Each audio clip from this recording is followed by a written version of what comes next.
The new nation was thus born with an image of India as a villain, a Satan, and a monster next door, out to devour the newborn state. Mohammad Wasim, Politics and the State in Pakistan, Islamabad, National Institute of Historical and Cultural Research, 1994, p. 99.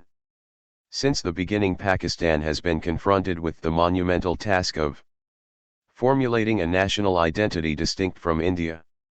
Born out of a schism of the old civilization of India, Pakistan has debated over the construction of a culture of its own, a culture which will not only be different from that of India but one that the rest of the world can understand.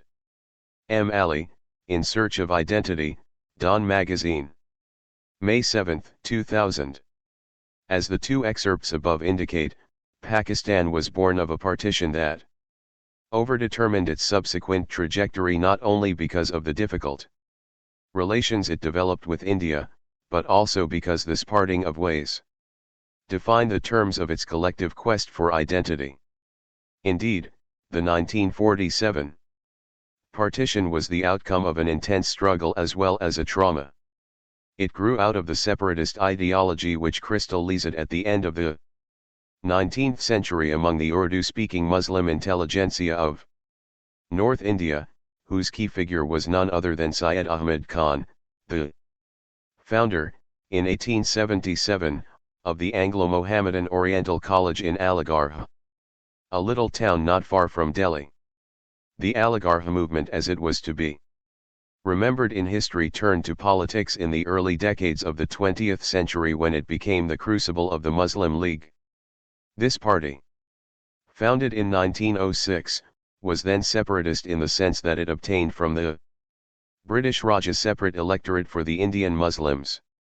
The demand for a separate state emerged much later, in the 1940s, under the auspices of Muhammad Ali Jinnah, although in formulating it he did not outline the Pakistan paradox, contours of the future Pakistan until the last year of the Raj, nor did he fully grasp the traumatic implications partition would have. The 1947 partition resulted in unprecedented violence. 1 million people died and about 10 million others crossed borders. The plural is in fact required here because Pakistan was then made up of two wings, and therefore had two borders with India, the two areas of the Raj where Muslims were in a majority, East Pakistan, made up of East Bengal, and West Pakistan, made up of West Punjab, Sindh, the northwest frontier province, the area that was to become Balochistan, and a few princely states. Violence and migration were of such magnitude that this tragic episode can be regarded as the first example of ethnic cleansing in history. Indeed, the word safe, cleaning, was used at that time by the local actors. Not only millions of Muslims from East Punjab and Hindus from East Bengal crossed over and settled down in the western part of their now truncated former province, but Muslims and Hindus of both countries took refuge in the country where their community was a majority. The circumstances in which Pakistan was born are thus largely responsible not only for the way it has related to India, but also for its complicated trajectory. 3 wars, 3 constitutions, and 3 coups. The history of Pakistan over the last 67 years has been marked by chronic instability due to internal and external factors. In 1947, the British awarded Pakistan the status of a dominion under the aegis of M.A. Jinnah. The new Governor-General, the 1935 Government of India Act, became its interim constitution, minus its initial references to imperial control. It would take 9 years for the country to give itself a constitution. In the course of this endeavor, political parties eventually lost the initiative as a result of their own internal divisions and the hunger for power of senior bureaucrats. In 1954, one of them, Ghulam Mohammed, the then governor general who had taken over from Khawaja Nazimuddin, the successor of Jinnah, who had died in September 1948, dissolved the Constituent Assembly, with the consent of the Supreme Court, and had another one. Ian Talbot and Gur Harpal Singh, The Partition of India, Cambridge, Cambridge University Press, 2009. 2 Yasmin Khan, The Great Partition. The Making of India and Pakistan, New Haven. Yale University Press, 2007.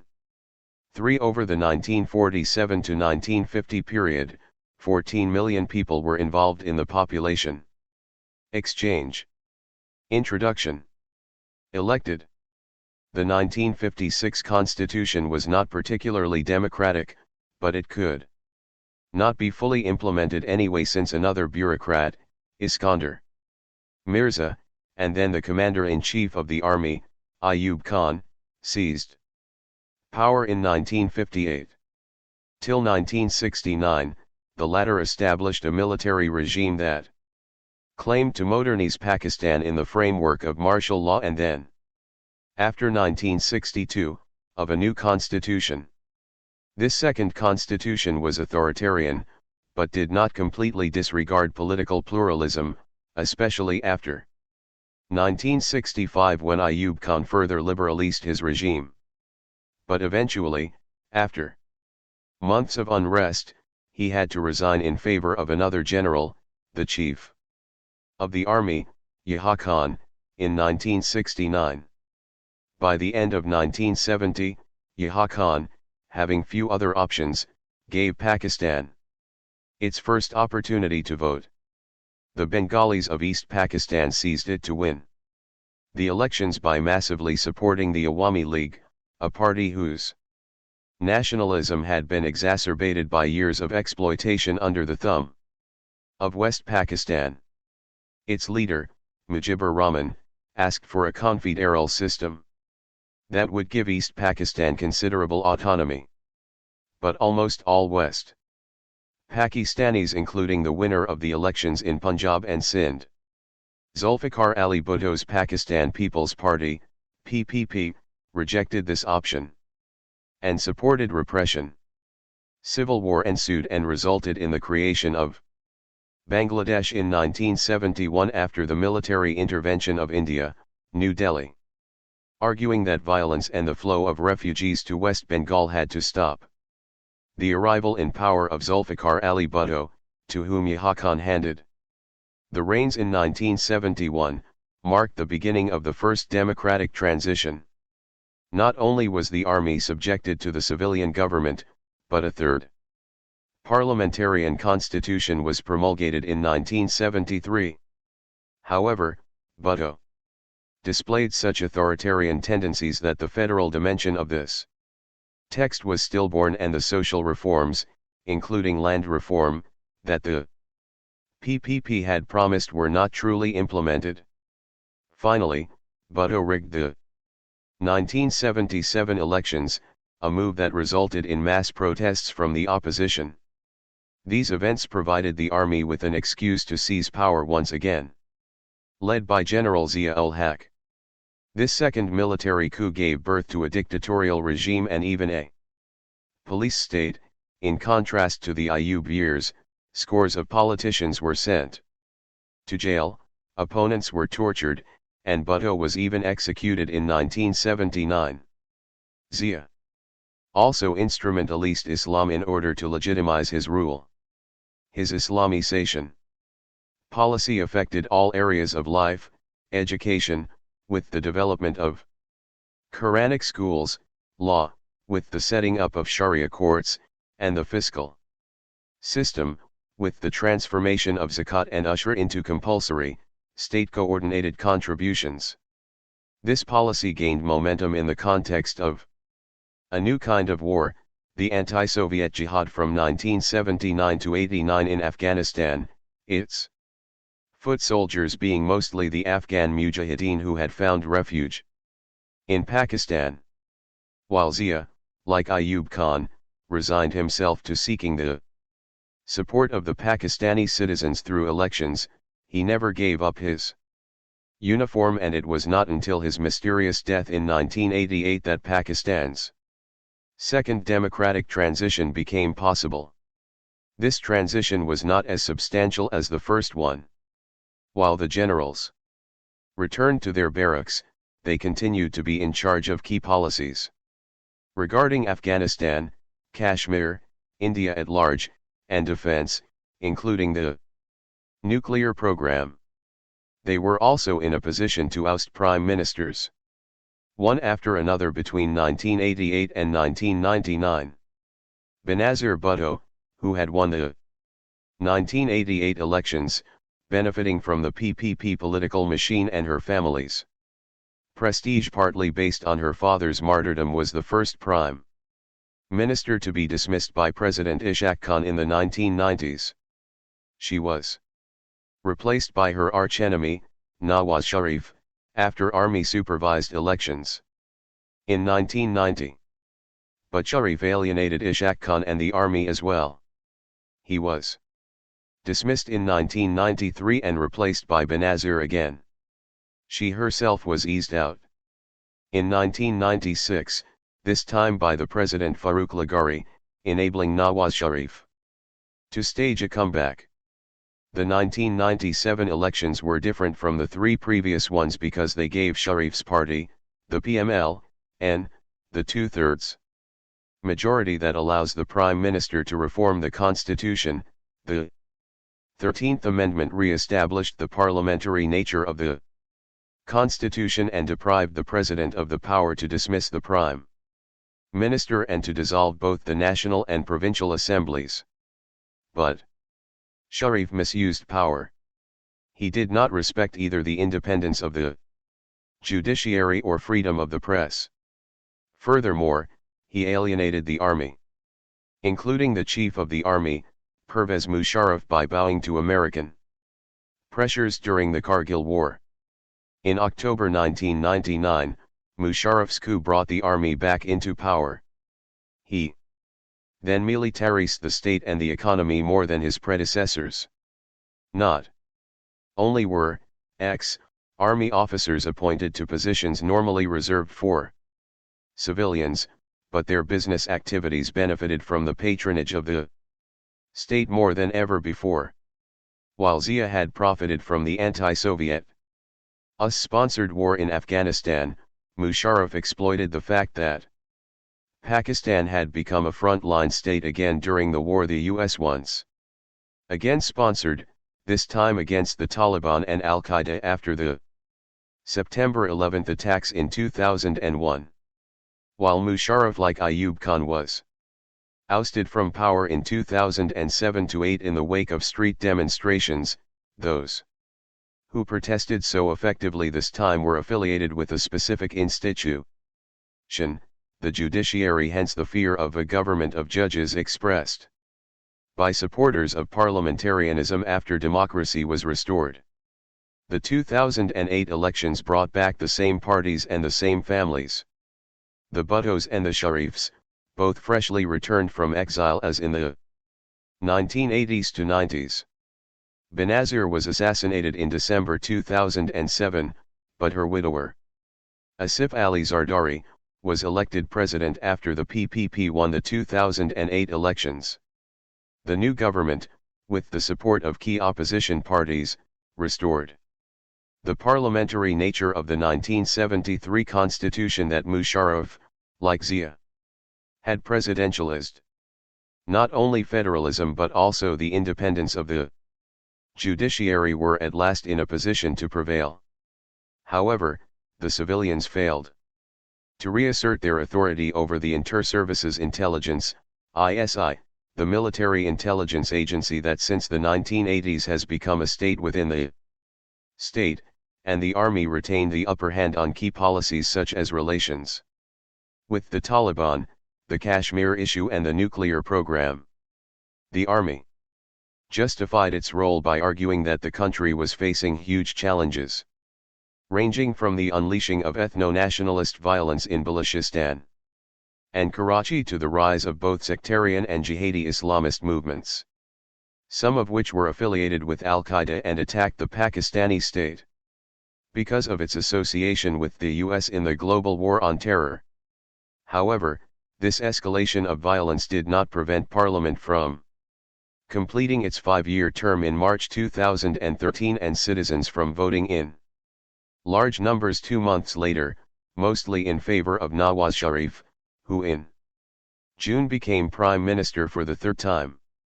The alternation of phases of democratization and military rule every 10 years or so is not the only source of instability in Pakistan. The recurrence of armed conflict is another cause. Some of these conflicts come under the category of civil war, such as in 1970-71 in Bengal or during the 1973-7 insurgency in Balochistan and the war that started in the mid-2000s in that area. Others have primarily opposed Pakistan and India, overtly or covertly. As early as 1947-8, both countries fought each other in Kashmir. In 1965, Pakistan attacked India, whereas in 1971, the conflict was a sequel to the movement for Bangladesh. The most recent conflict, the 1999 Kargil War, named after a town in Jammu and Kashmir, was short and circumscribed. Thus, the number of military coups, 3 or 4 if one includes Yahya Khan's martial law episode in 1969-70, is equal to the number of wars with India, 3-4 if one includes the Kargil War. This is not just by chance.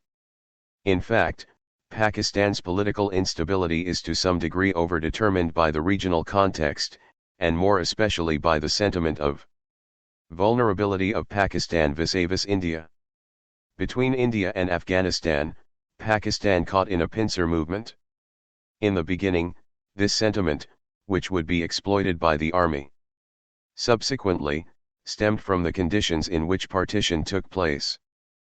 Pakistan resented the slow and incomplete manner in which India gave the country its share of the military equipment and the treasury of the defunct British Raj. Pakistanis also felt cheated by the way the Kashmir question was settled.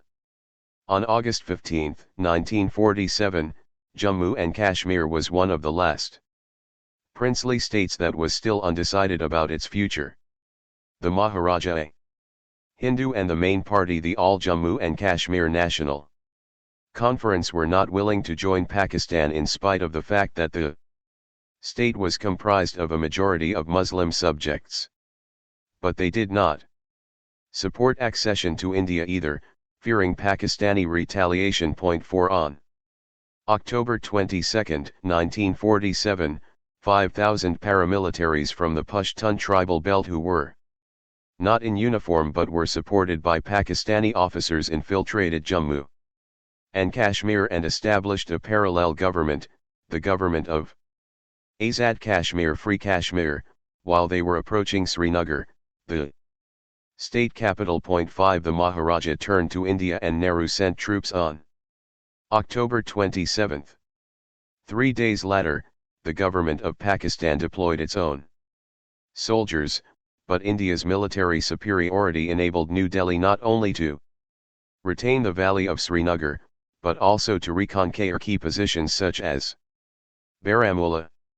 Certainly, when the matter was brought before the UN Security Council, India was asked to organize a referendum in Jammu and Kashmir to let the local people decide whether they wanted to remain part of the Indian Union or not.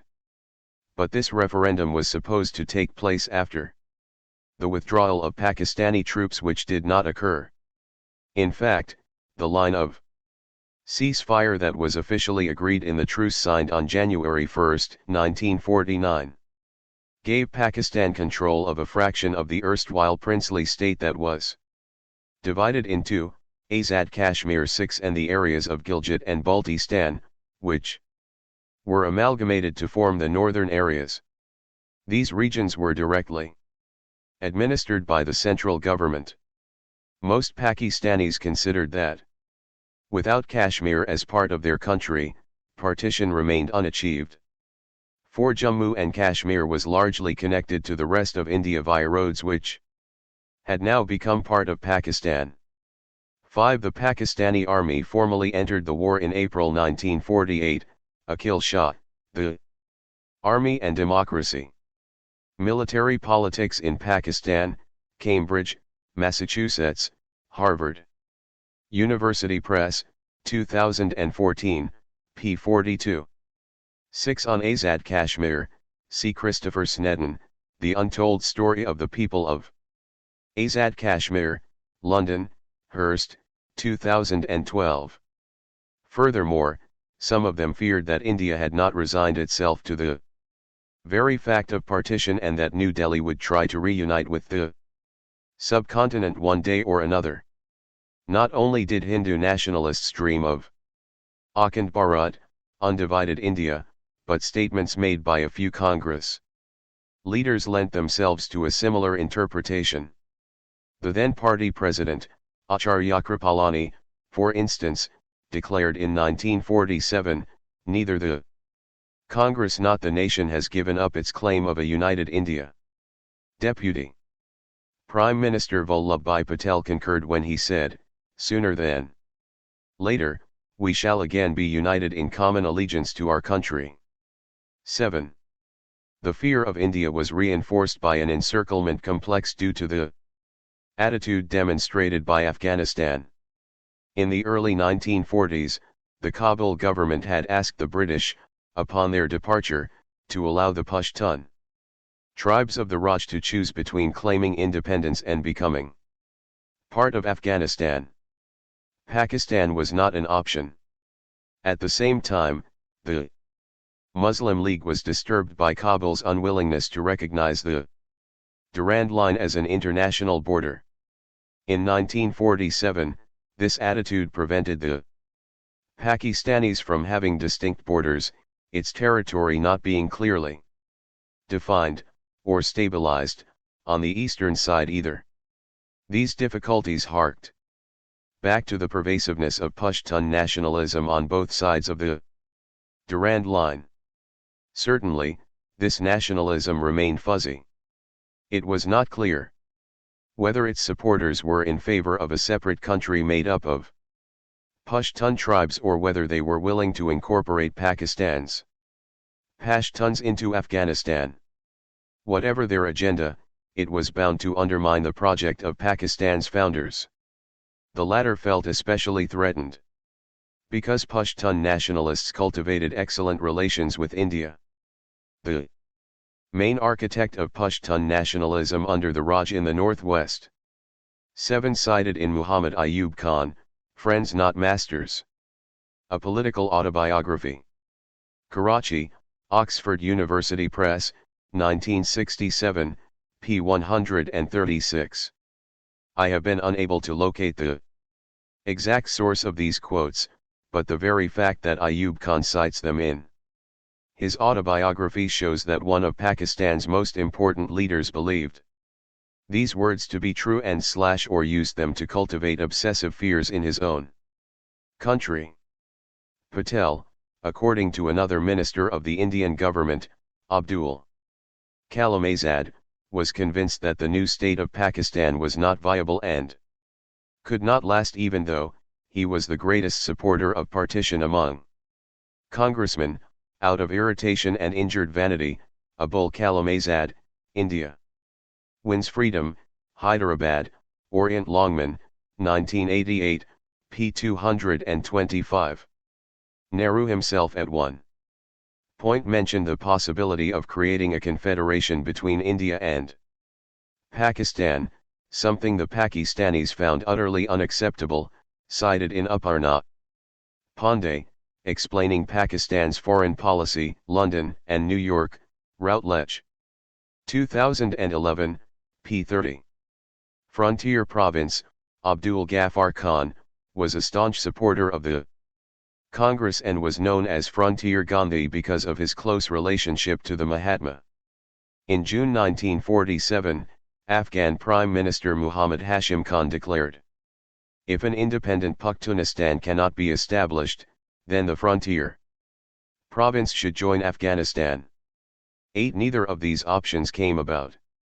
And so in September 1947, Afghanistan was the only country that voted against Pakistan's admission to the UN. The Afghan representative to the UN then declared that his country could not recognize the Northwest frontier as part of Pakistan so long as the people of the Northwest frontier have not been given the opportunity free from any kind of influence, and I repeat, free from any kind of influence, to determine for themselves whether they wish to be independent or to become part of Pakistan. 9. The leaders of Pakistan were convinced that Kabul and New Delhi tried to take their country in a pincer movement, as Ayub Khan confided in his autobiography. 10. Indeed, in 1949, at a time when Afghanistan formally rejected the Durand Line, many Indian cities celebrated Pashtunistan Day, which Kabul had decided to celebrate every year on 31 August. 11. The Pakistani paradox. The fear of encirclement, and more especially of India, partly explains the role of the Pakistani army in the public sphere. Indeed, the military could project themselves as the saviors of a vulnerable country, and this argument was likely to appear even more convincing in the post-Jinnah context, when the political personnel looked weak, factionalist and corrupt. But there are other factors to the democratic deficit affecting Pakistan since the 1950s. To make sense of it, one needs to understand the way civilians related to power. Pakistani politicians not only occasionally collaborated. 8. Abdul Sattar, Pakistan Foreign Policy, 1947 to 2009, Karachi, Oxford University Press, 2010, p. 21. 9. Cited in Aparna Pandey, Explaining Pakistan's Foreign Policy, OPCIT, p. 64. 1 month later, Afghanistan softened its stance but made 3 demands in exchange: that the Pashtuns of Pakistan should be granted a proper province, that Pakistan should give Afghanistan access to the sea, and that both countries should sign a treaty according to which they agreed to remain neutral if one of them fought a war against a third country. None of these demands were met. 10. Muhammad Ayub Khan, Friends Not Masters, OPCIT, p. 197. 11. Aparna Pandey, Explaining Pakistan's Foreign Policy, OPCIT, p. 65. With military rulers, compromising their reputation, but when they were in charge of the government of the country they also tended to display authoritarian tendencies. As mentioned above, Bhutto rigged the 1977 elections, and many of his successors as prime ministers showed little respect for the independence of the judiciary and sometimes even for freedom of the press. Pakistan's democratic deficit can also be measured by the centralization of the state.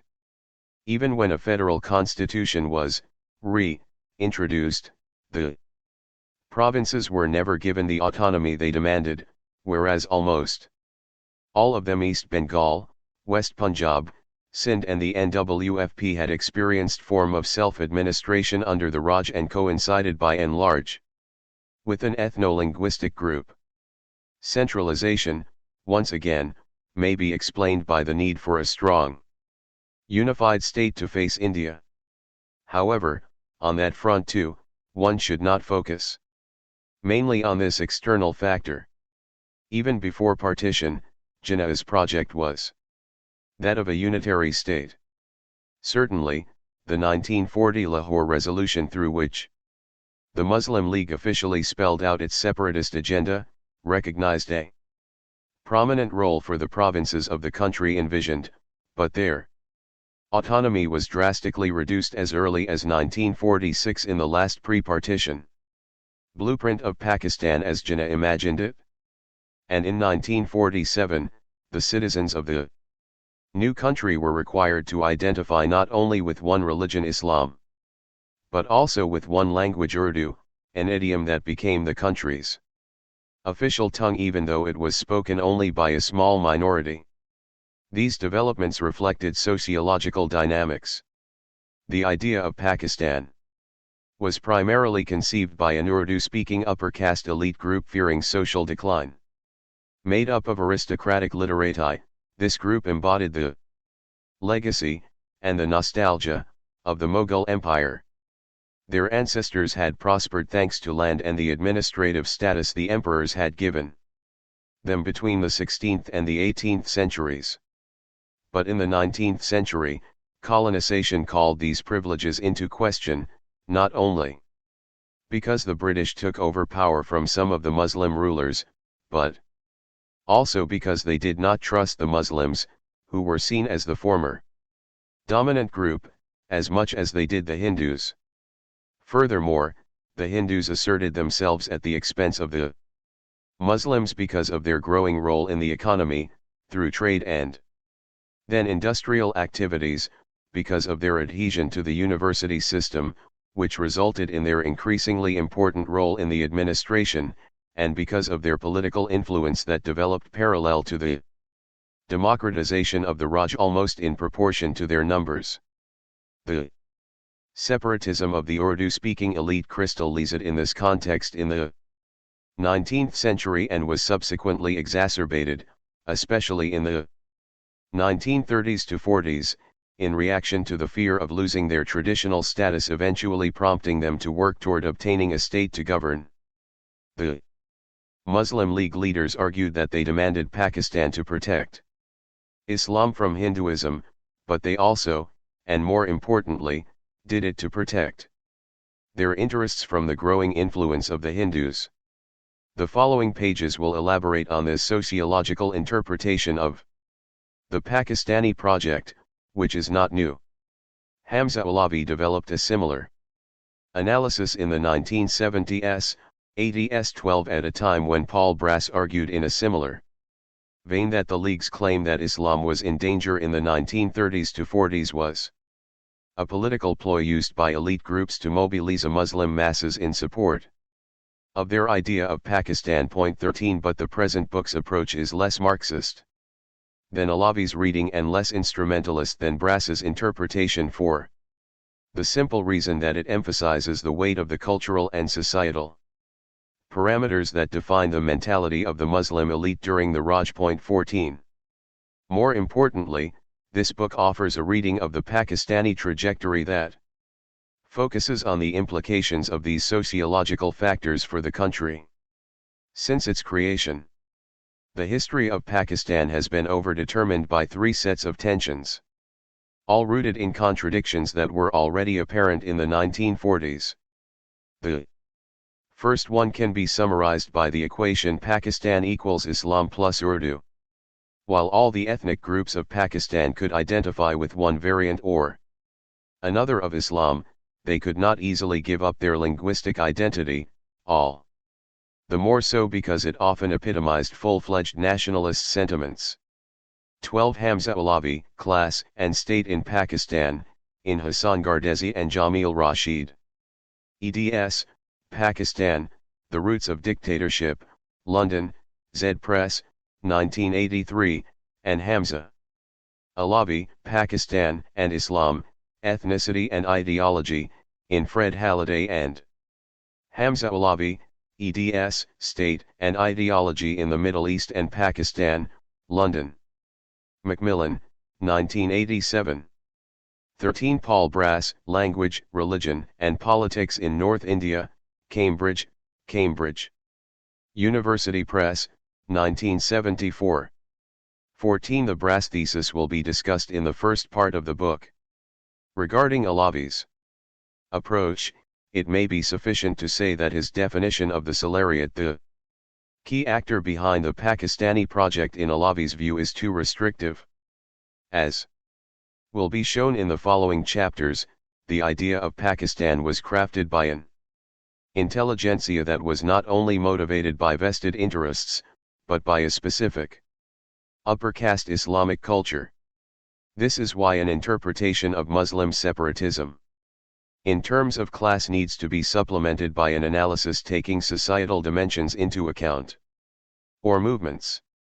Hence a first contradiction between the centralizing government and centrifugal forces, which sometimes have given rise to separatist movements.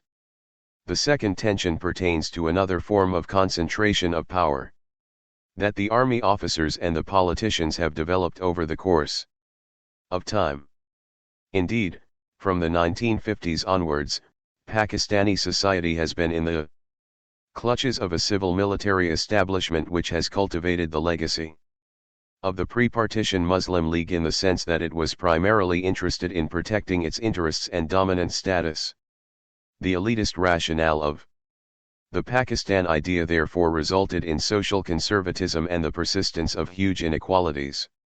Certainly, some politicians have fought for democracy, but they have never managed to dislodge from power a very well-entrenched civil-military establishment and promote progressive reforms in a decisive manner, either because they were co-opted, or because they eventually turned out to be autocrats themselves. In fact, some of the main opposition forces to the system that have emerged have been the judiciary, when the Supreme Court had the courage to rise to the occasion, civil society movements, including the media, and the Islamists. In the absence of a credible political alternative within the institutional framework, the tensions that have developed have been especially radical.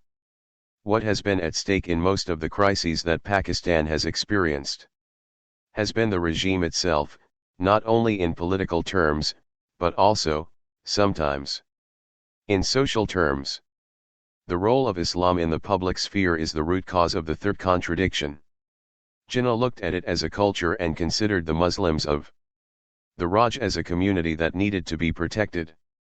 They were supposed to be on a par with the members of the religious minorities in the Republic, to be built. His rhetoric, therefore, had a multicultural overtone. On the contrary, clerics and fundamentalist groups wanted to create an Islamic state where the members of the minorities would be second-class citizens. Until the 1970s, the first approach tended to prevail. But in the 1970s the Islamist lobby, whose political parties never won more than 1/10 of the votes, exerted increasingly strong pressure. It could assert itself at that time partly because of circumstances. First, the trauma of the 1971 war led the country to look for a return to its ethno-religious roots. Second, the use of religion was part of Zia Bhutto's populist ideology, which associated socialism with Islam. Third, Zia also used religion to legitimize his power and to find allies among the Islamists. The promotion of Islam by Bhutto and Zia was partly due to external factors as well. The former supported Afghan Islamists who were likely so. He thought to destabilize the Pashtun nationalist government of Kabul. The latter backed the same Afghan leaders and other mujahideens, including Arab groups like Al-Qaeda, against the Soviets in order to make the Pakistani army's presence felt in Afghanistan and thereby gain strategic depth vis-a-vis India. Zia's Islamization policy also re-activated the conflict between Sunnis and Shias, an opposition that was exacerbated by another external factor, the proxy war that Iran and Saudi Arabia fought in Pakistan from the 1980s onwards. The critical implications of the legacy of Zia's Islamization, which also resulted in the massive infiltration of jihadis in Kashmir in the 1990s, became clear after September 11 when the US forced the Pakistani state to fight not only Al-Qaeda but also the Taliban and the Islamist groups that the ISI had used so far in Indian Kashmir and elsewhere.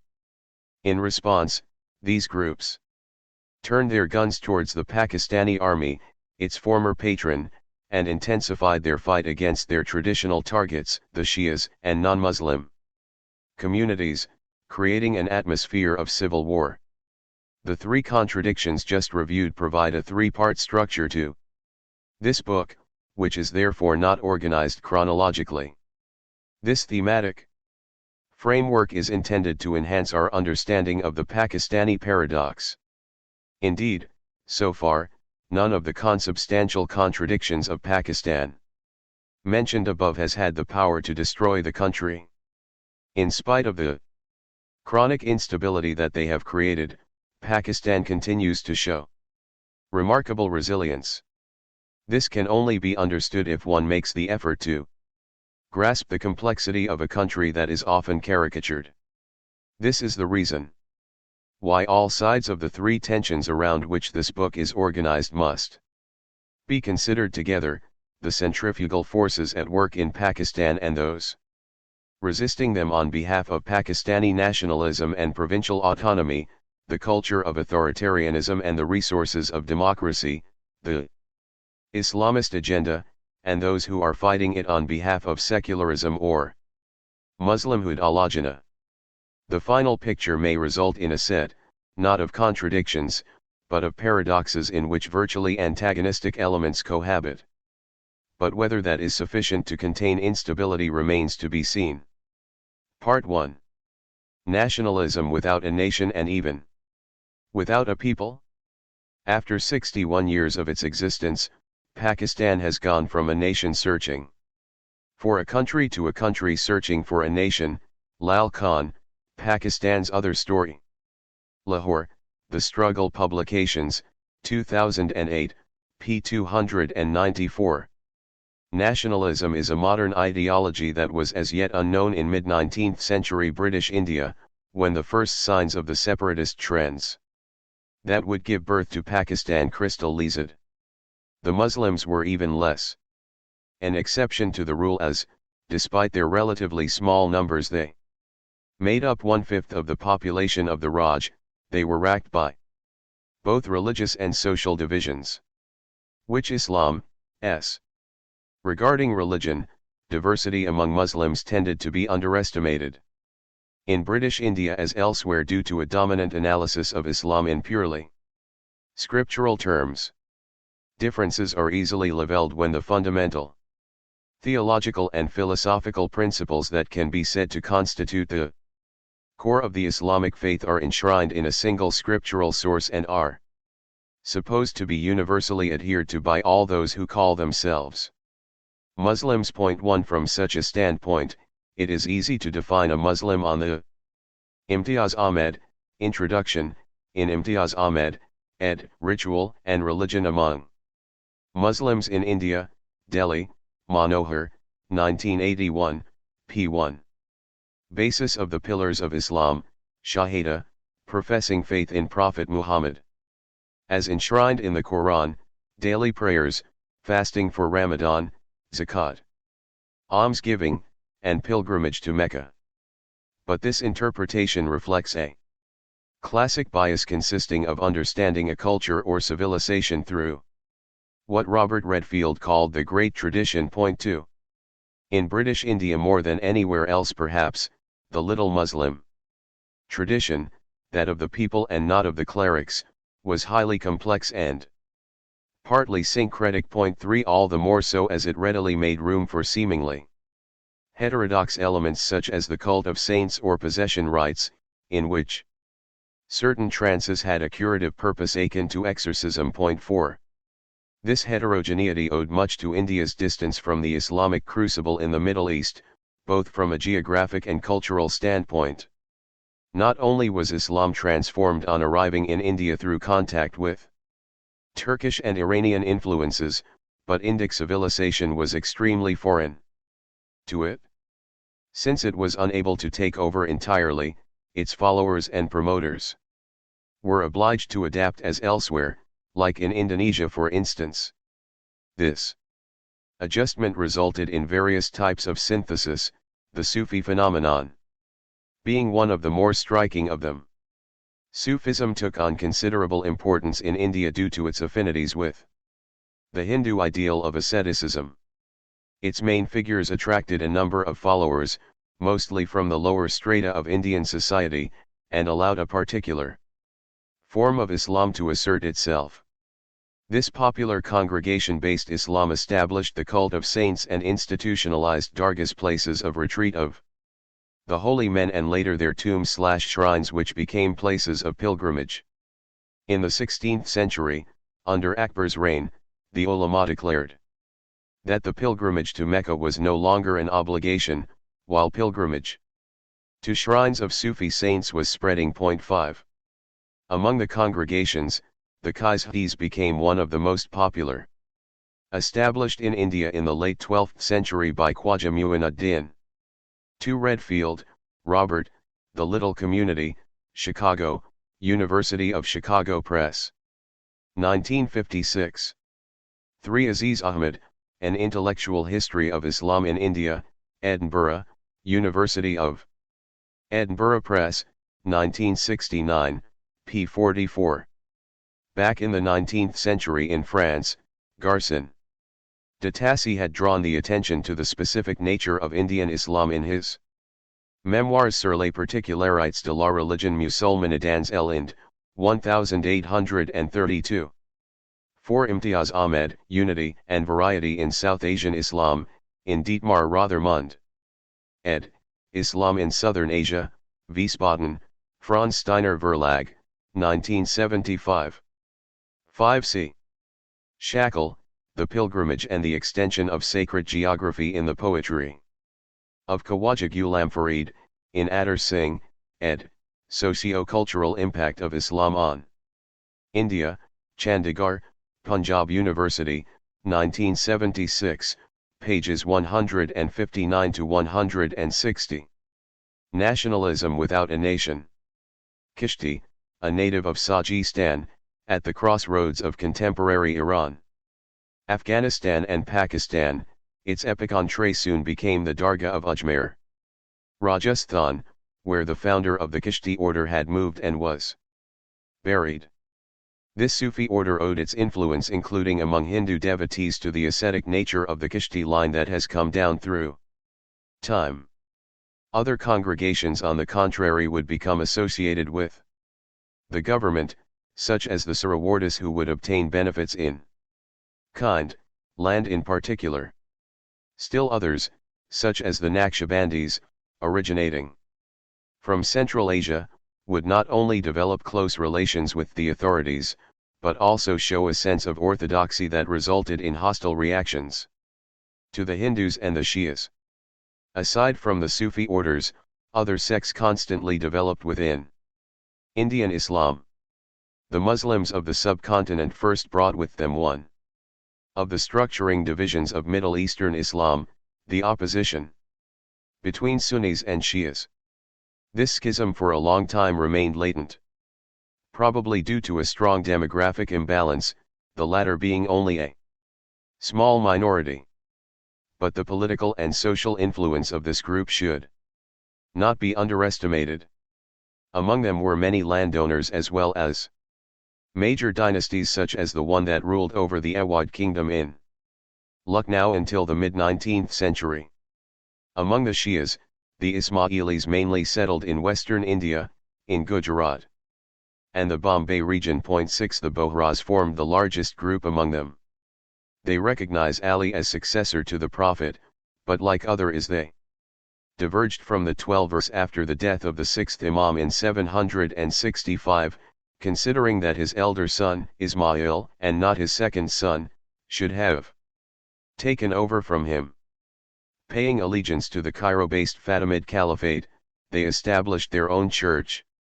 Bohras experienced a schism in the 16th century that spawned two groups, the Dawoodi Bohras and the Sulaimani Bohras, while the latter would remain in the Middle East. The former migrated to India in 1539 and adopted a separate leader, the Sidna, to whom they paid full allegiance and taxes. There, they attracted Hindus, including Brahmins, in relatively large numbers. 7 Bohras have adopted a dress code that makes them easily identifiable. Other Ismailis. 6 Asghar Ali Engineer, The Muslim Communities of Gujarat. An exploratory study of Bharas, Khojas, and Memons, New Delhi, Ajunta, 1989. 7 Asghar Ali Engineer, The Bohras, Sahibabad, Vikas, 1980, Shibani Roy, The Dawoodi. Bohraz, An Anthropological Perspective, Delhi, BR Publishing Corporation, 1984. Jonah Blank, Mullahs on the Mainframe. Islam and Modernity Among the Dawdi. Bohraz, Chicago, The University of Chicago Press, 2001. Coming from the Middle East, the Khojas followed a partly similar trajectory.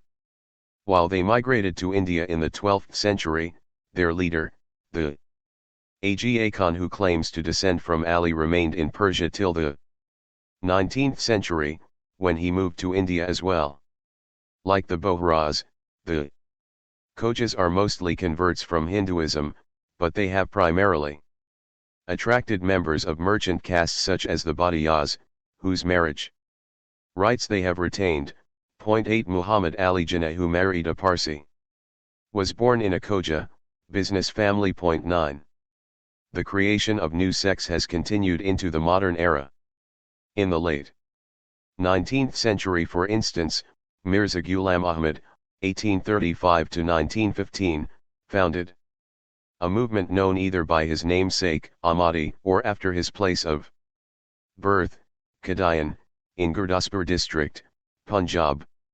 This man claimed to be the new Messiah, contradicting the Muslim belief that Muhammad was the last prophet. At his death, his disciples numbered in the hundreds of thousands.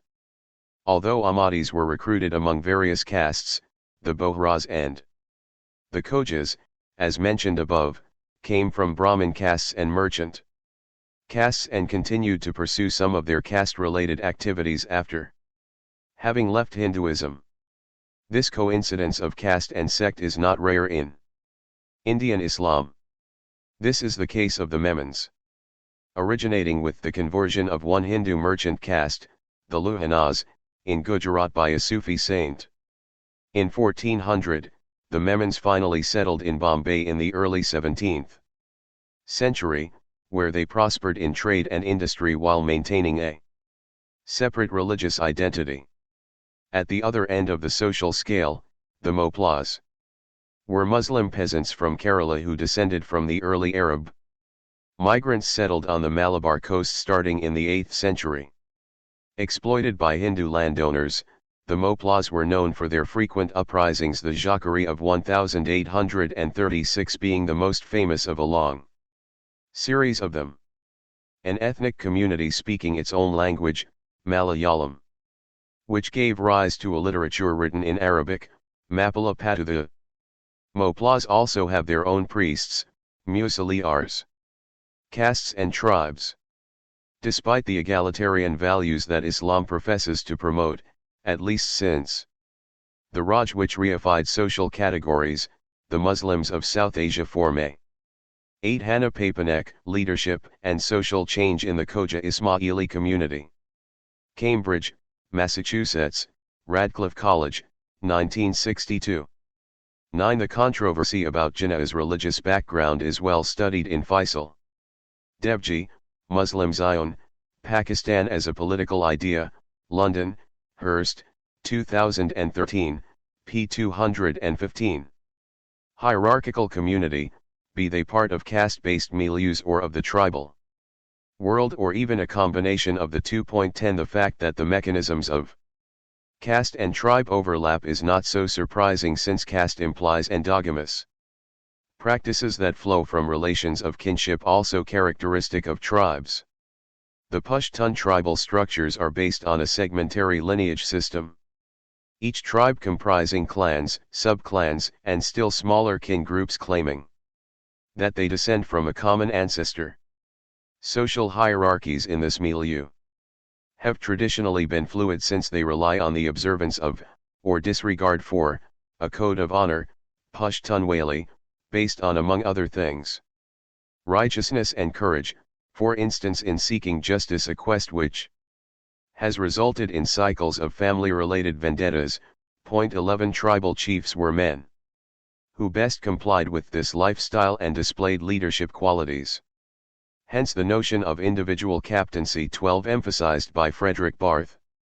As a result, they received the title of Khan, whereas those who came under them were usually known as Maliks. 13 Yet, Khans were primus inter pares, who could lose their status if their personal qualities eroded and if rivals joined forces to dislodge them from power. The theoretically impermanent character of these hierarchies reflected the fundamentally egalitarian nature of the Pashtun social order that was evident from the modus operandi of the Jirgas. The plenary assemblies convened when an important issue had to be sorted out collectively. Certainly, only those who had inherited land were allowed to take part in Jirgas, but land was regularly redistributed to prevent the best plots from remaining with the same families forever. This basically egalitarian system known as WESH was spoiled by the British when they recognized property rights of the big Khans. They did so to promote a group of landlords on whom they could rely to establish their authority via indirect rule. This policy, which took shape at the 10 in his seminal work on the Pashtuns, Barth shows that their predominantly tribal universe allows for caste practices in the Swat Valley. Frederick Barth, Political Leadership Among Swat Pathans, London, The Athlone Press, 1965 first edition. 1959, pages 16 to 19. 11 Abubakar Siddiq, who hails from South Waziristan, points out that while doing Pashto, or observing the behavior code of the Pashtunwali, is closely tied to speaking the language, Pashtunwali also includes the values of forgiveness and egalitarianism, ad chivalry. Abubakar Siddiq, The Pashtun Question. The Unresolved Key to the Future of Pakistan and Afghanistan, London. Hurst, 2014, p. 14. 12 Frederick Barth, Political Leadership Among Swat Pathans, p. 133. 13 However, the use of the word Khan has tended to become pervasive due to an inflationary expression of marks of respect. Ibid, p. 72. Expense of the small Khans precipitated the decline of the Jirga culture. The big Khans henceforth exerted decisive influence in the assemblies. Thanks to the protection of the British, to whom they paid allegiance in return. Pashtun society had become more hierarchical. 14. Baloch society was also structured along somewhat similar tribal segmentary lineages during the Raj, but in a rather more inclusive perspective. 15 Indeed, Baloch tribes were the byproducts of migrations dating back to the 16th century. When the British Raj established authority over the Baloch area, at the confluence of today's Pakistan and Iran, these tribes had already amalgamated groups coming from Iran as well as Pashtuns, Sindhis and Punjabis. Hence their resilient multilingual character and the fact that language has never been a distinctive cultural feature of the Balochs. 16 Their unity came more from endogamous practices and their solidarity against others when they came under attack. 17 Hierarchies were also more marked than on the Pashtun side right from the beginning. Because of the authority of Khans and Sardars, who dominated the Jirgas. While tribes prevail west of the Indus, caste hierarchies play a dominant role in Punjab and Sindh, two regions more directly connected to Indian civilization. The caste system, which originated in the Hindu world, is based on three complementary criteria. 1. The relation to purity and impurity. Brahmins at the top of the hierarchy embodying the first pole and untouchables, at the other extreme, representing the epitome of impurity in the social sphere. 2. Professional specialization, each caste being traditionally associated with a socio-economic activity linked to its status, and 3. Caste endogamy, which perpetuates the social structure over time, each caste providing the frame of a closed marriage market. Indian Islam softened the contours of this system without really questioning it. The most discriminating criterion of the Hindu caste hierarchy. 14 On this transition, see Abkar Ahmed, Pakhtun Economy and Society, Traditional Structure and Economic Development in a Tribal Society, London, Routledge and Keegan Paul, 1980, and Said Weaker Ali Shah, Ethnicity, Islam, and Nationalism.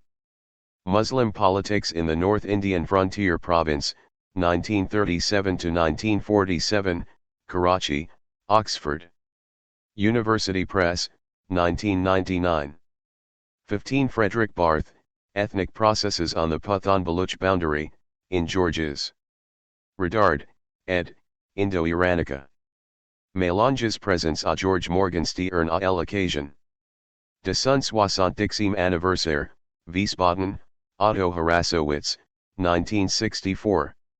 16 Brian Spooner, Baluchistan, Encyclopedia Iranica, Volume 3, New York, Routledge. And Keegan Paul, 1988, pages 598 to 632.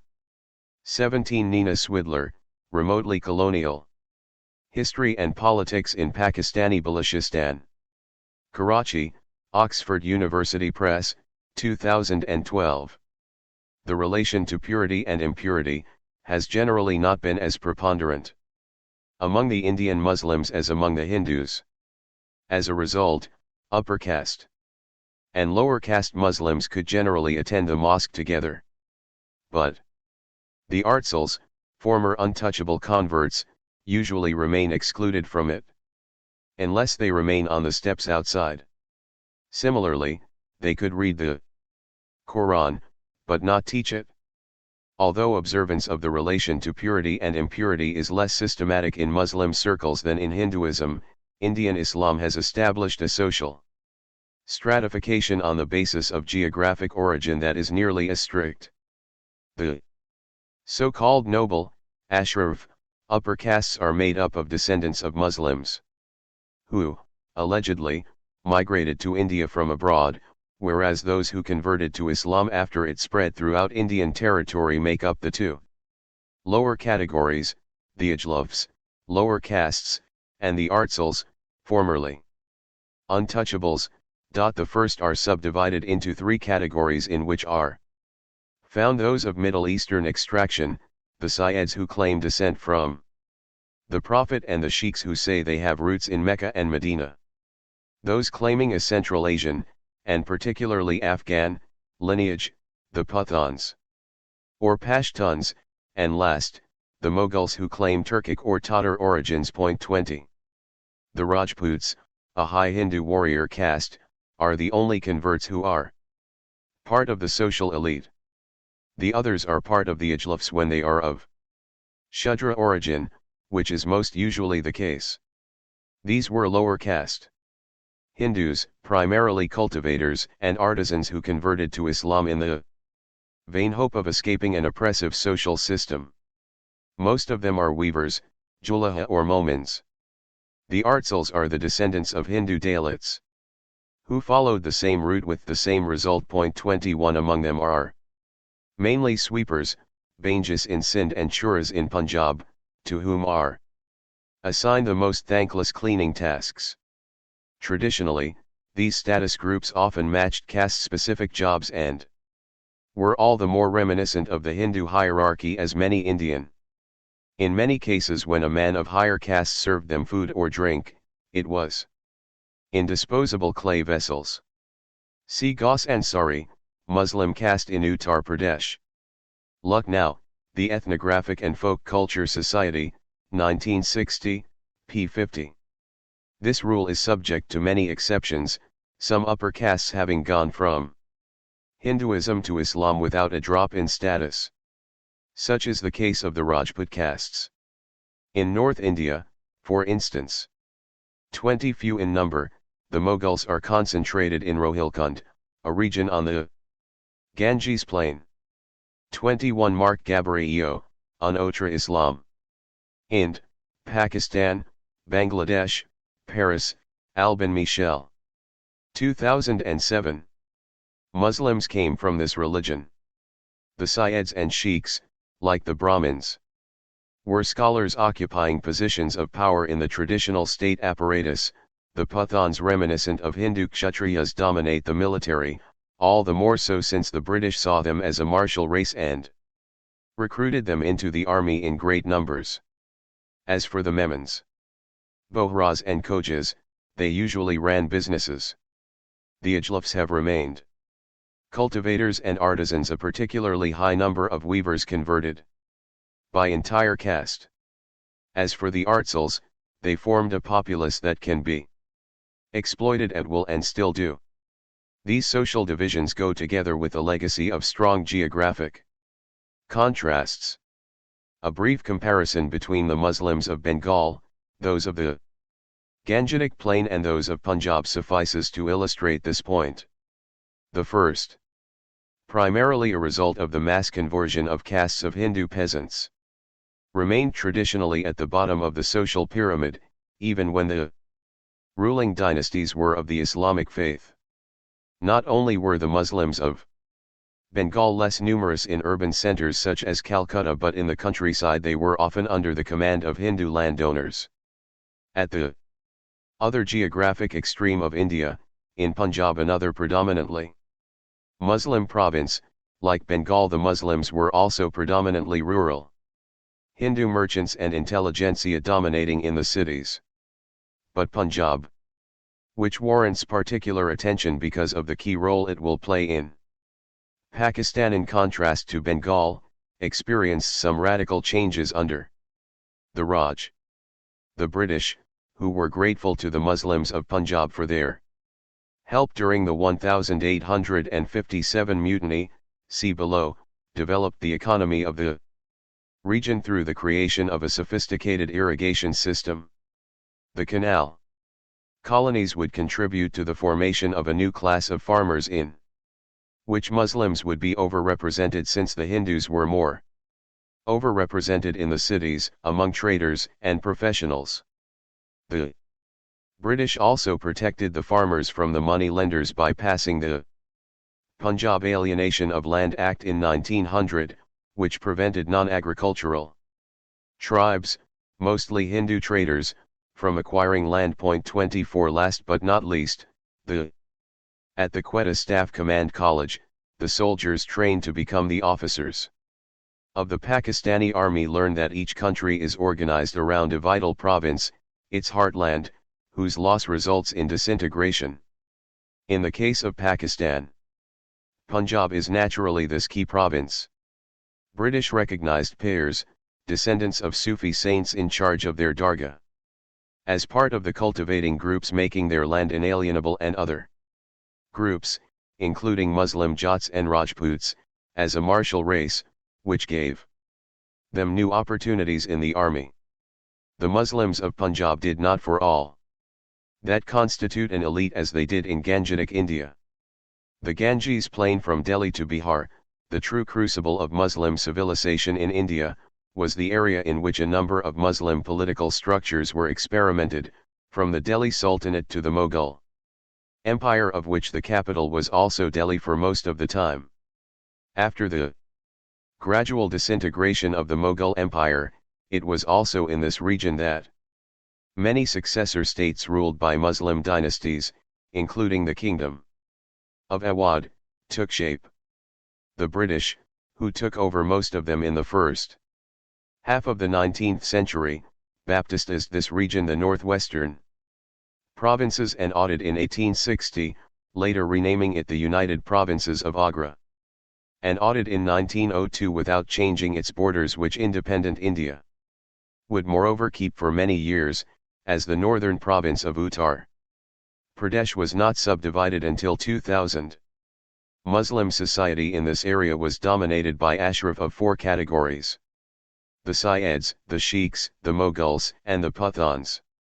This elite, into which Muslim Rajputs readily include themselves without being accepted by the ashraf as regards marital unions, is clearly distinct from the long list of Ajlafs 25, and even more so from the Artsals.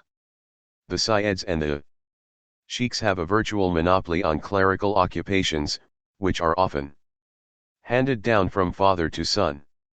At the bottom of the social pyramid, the Banjas suffer discrimination that excludes them not only from holy places but also restricts commensality. 26 It is worth noting that in northern Indian Muslim society there were practically no large merchants likely to go into industry.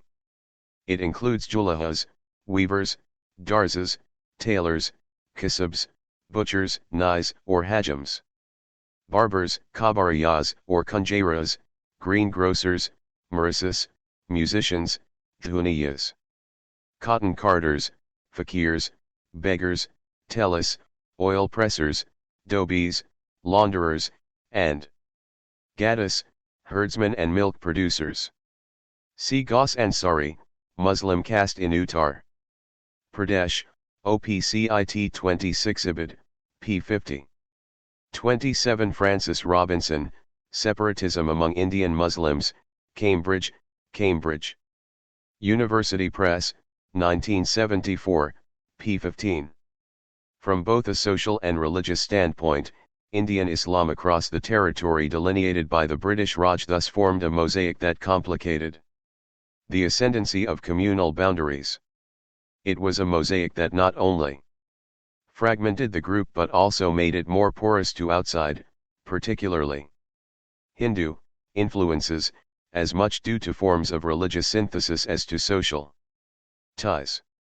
In fact, popular Hinduism and popular Islam have been the crucible of many syncretic practices which developed in particular around places of what thus became joint worship. 28 Yet, even if Islam's adaptation to Indian soil and its own internal tensions clearly show that this religion does not have the fine sociological unity that a scriptural approach would lead one to believe, the scale of the theological and doctrinal conflicts among Muslims of the great tradition should not be exaggerated. After all, Indian Islam has always been, much more than many others, overwhelmingly dominated by Sunnism and a school of law, the Hanafi school. This overview also suggests that the Muslims of the United Provinces were in a very peculiar situation, which explains their pioneering role in the movement that was to lead to Pakistan. The Muslims of the Ganges Plain formed a small minority in the province. In the first census, which took place in 1881, there were about 6 million of them, as opposed to 38 million Hindus. But although they were less than 14% of the total, they continued to be most influential, as evident from the fact that they accounted for 2/5 of the urban population. This overrepresentation in towns and cities, in stark contrast with the situation of their co-religionists of Bengal and Punjab, reflected their key position in the bureaucracy, but should not conceal their importance as a landed group as well, since the Muslim aristocracy used not to live in villages. 29 This is a legacy of their past domination and a sign of their resilience. Although they made up 1/8 of the population, the Muslims owned 1/5 of the farmland, often as large landlords. The Talukdars in Awadh, whose ancestors under the Mughal Empire were in charge of collecting taxes and meting out justice, continued to dominate the country, as the 28 Jakia Sayag, at the confluence of two rivers. Muslims and Hindus in South India, Delhi, Nowar, 2004 and Yogindhar Sikand, shared Hindu-Muslim shrines in Karnataka, Challenges to Liminality, in Imtiaz Ahmed and Helmut Reifield, eds. Lived Islam in South Asia, New Delhi, Social Science Press, 2011, pages 166 to 186. 29 Laurent Gayer and Christophe Jaffrelot, Introduction. Muslims of the Indian City, From Centrality to Marginality, in Laurent Gayer and Christophe Jaffrelot. eds. Muslims in India Cities. Trajectories of Marginalization, London, Hurst. 2012, pages 1 to 22. Nationalism without a nation. British recognized their property rights. 30 Numbering fewer than 131, these men exerted an influence that had as much to do with their prestige as their economic clout including as money lenders. 32 The other pole of Muslim power came from the overrepresentation of the Ashraf elite within the administration. Civil servants, whose prominence dated back to the Mughal Empire, retained power in the successor states, particularly the Kingdom of Awadh that was handed down from one generation to the next.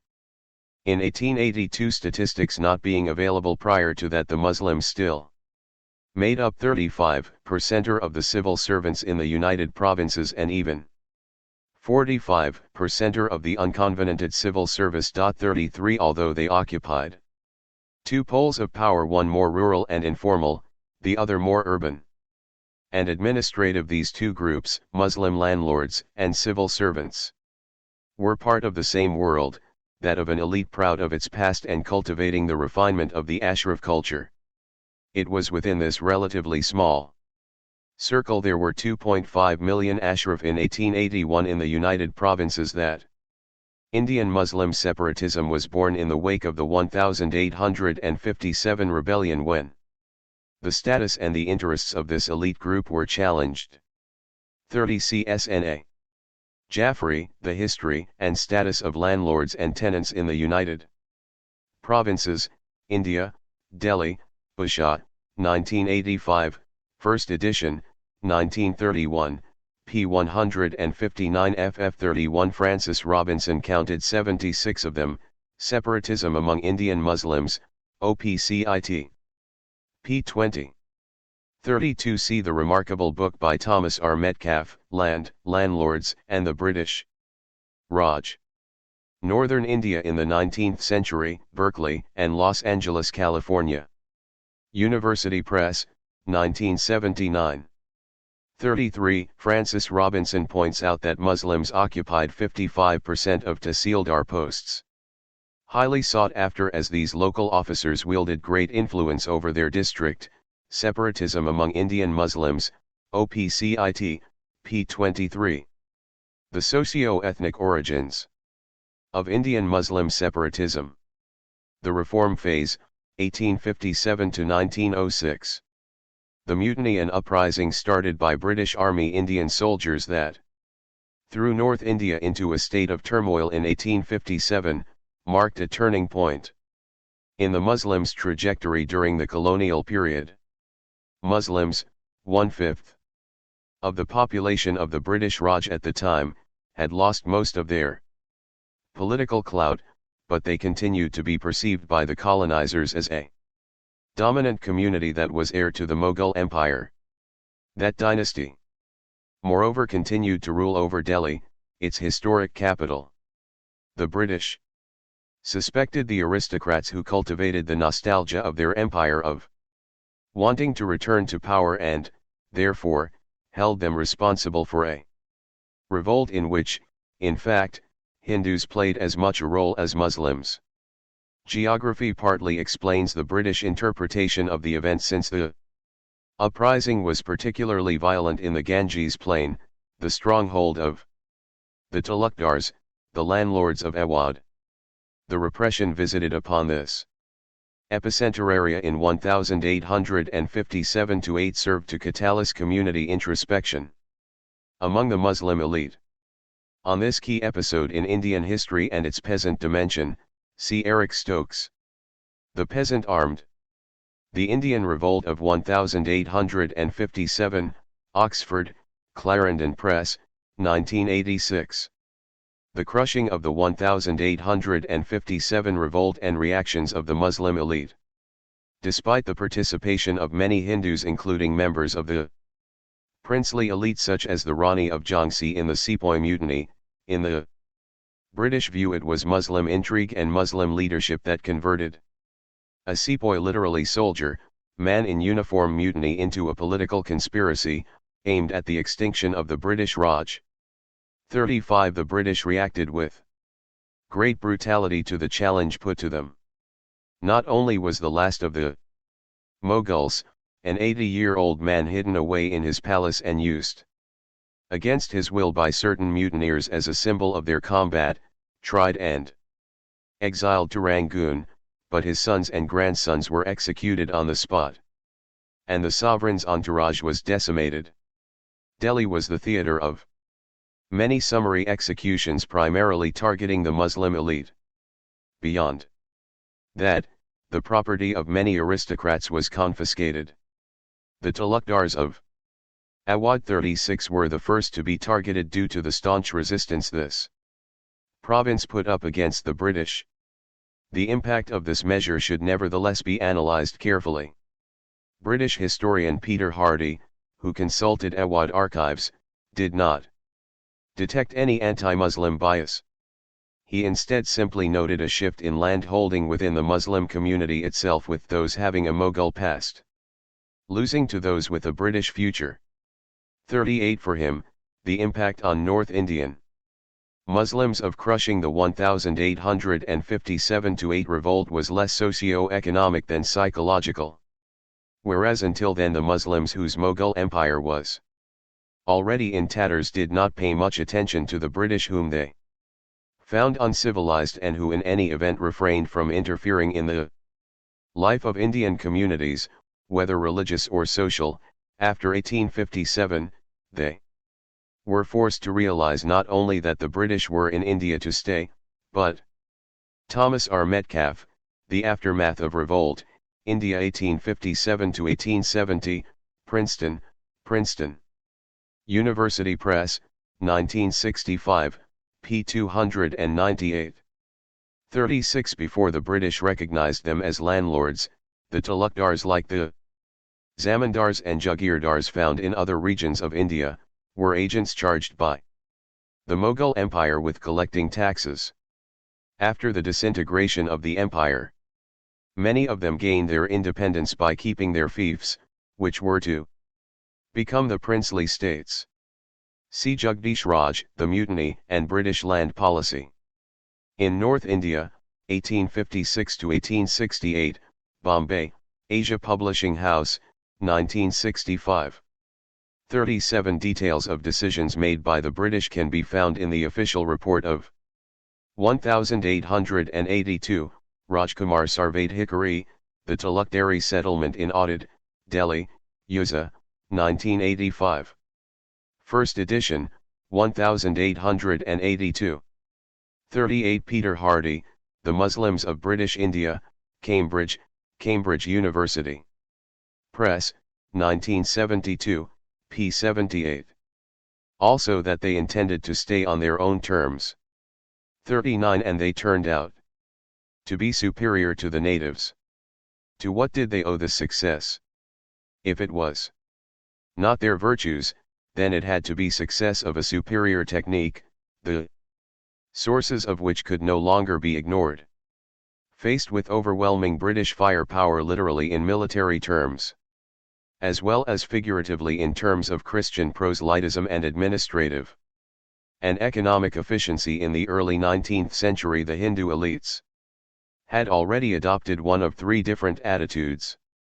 Some of them fell back on their traditions and tried to restore them in their supposed pristine purity to bring about a movement of revival. Others, on the contrary, subscribed without reservation to Western modernity to the extent of changing their dress and eating habits. The third attitude, which subsequently would gain prevalence, involved opting for a social religious reformism that aimed to combine tradition and modernity. Among Muslims, the second attitude had few followers. But on the other hand, revivalism and reformism developed in the wake of the revolt of 1857. The traditionalist reaction, or the birth of Muslim fundamentalism in India. The traditionalist or revivalist reaction was embodied in two different currents which both claimed to derive from the legacy of Shah Waliullah 1703-62, and Syed Ahmed Barelwi, 1786-1831, two major figures of Indian Islam, partly inspired by Wahhabism and advocating an Islam cleansed of Hindu influences. Drawing its inspiration from these sources, the Ally Hadith movement took shape in 1864 to look for fundamentalist solutions in the traditions of the Prophet, Hadith, hence the name of the school, which signifies people of traditions. 41 This school of thought was fundamentalist in the sense that, in reaction to Western modernity or anything new, it turned to the words and deeds of the Prophet to guide its action. Any innovation, be that, based on sources not having been approved by the movement's theologians, could moreover only be considered to go against Islam. This movement, whose spiritual master, Nadhir Hussain, d. 1902, was based in 39 Ibid, p. 61. 40 Ibid 41 Marc Gaboriau and Christophe Jaffrelot, Socio-Religious Reforms and Nationalism, 1870–1948, in Claude Markowitz, ed., A History of Modern India, 1480. 1950, London, Anthem Press, 2002, p. 456. Delhi, and whose financial patron, Siddiq Hassan Khan, d. 1890, was a member of the princely family of Bhopal, endeavored to develop a network of schools throughout all of northern India. In contrast to the Deobandis and the Barelwis, which will be discussed below, the Ahli Hadith do not follow the Hanafi school of jurisprudence. In fact, they do not follow any school of jurisprudence at all, viewing it as a betrayal of the Prophet. They consider that Muslims must comply only with the Quran and the Hadiths, using their personal judgment, ijtihad. They therefore represent the South Asian variant of Salafism, which takes its name from the founding fathers of Islam, the Al-Salaf al-Soleh, whom they claim to emulate. As a result, the Ahli Hadith display a distinct superiority complex vis-a-vis other Muslims and openly criticize Shi'ism, a deviant sect in their view. Promoted originally by eminent families of the Mughal Empire's aristocracy, they form a small, elitist circle. 42. The post-1857 traditionalist revival was also embodied in the so-called Deoband movement, named after a small city near Delhi where a Sufi by the name of Haji Muhammad Abid founded a seminary, madrasa, in 1867. He was soon joined by survivors of the British repression such as Maulana Muhammad Qasim Nanotvi, 1833–77, the descendant of a line of ulama, and Rashid Ahmed Gangohi, 1829–1905. In the 1860s, these men, supported by patrons who had all been close to the Mughal rulers, 44, were keen to defend Islam by using new methods. Nanotvi, an excellent orator, thus entered into debates against Christian missionaries and Hindu activists of the Arya Samaj, a revivalist group founded in Punjab but active throughout North India. Teaching, however, was their true vocation. The Deoband Seminary promoted knowledge of hadiths, the Sharia, Islamic law, and fiqh, Islamic jurisprudence. 45 The subjects taught ranged from Arabic and Persian grammar to Greco-Arab medicine and included the history of Islam, philosophy. 42 Maryam Abu Zahab, Salafism in Pakistan, the Ahli Hadith movement, in Rollmeyer, ed., Global Salafism, Islam's New Religious Movement, London. Hurst, 2009, pages 126–142. 43 Barbara Metcalfe, Islamic Revival in British India, Deoband, 1860–1900, Princeton. Princeton University Press, 1982. 44 Muhammad Mojay, Deobandi Islam. Rise of a Counterculture in Pakistan, forthcoming, p. 91. 45 On the Curriculum of Deoband, c. U. Ansar, Islamic Education. A Brief History of Madrasas with comments on curricula and pedagogical practices. Medieval Geometry and Astronomy. 46 But the language of instruction was Urdu, more accessible than Persian or Arabic, and the Deobandis followed a British-style educational system. Their institution was not attached to any mosque, to the discontent of local clerics, especially when an edifice specifically devoted to teaching was built in 1876, the seminary was divided into departments and classes. It had a permanent faculty, followed a predefined curriculum and introduced written examinations.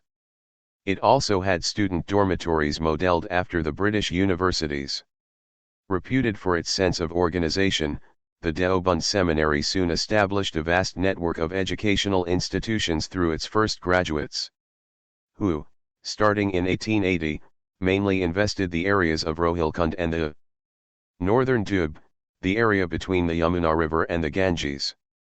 These branches, like their headquarters, trained many ulama who spearheaded a wave of proselytism that increasingly spread via the written word through the publication of a large body of religious literature, including a catechism in Urdu. For the Deobandis, religious scholarship was based on the Quran, hadiths, qiyas, reasoning by analogy, and ijma, or consensus.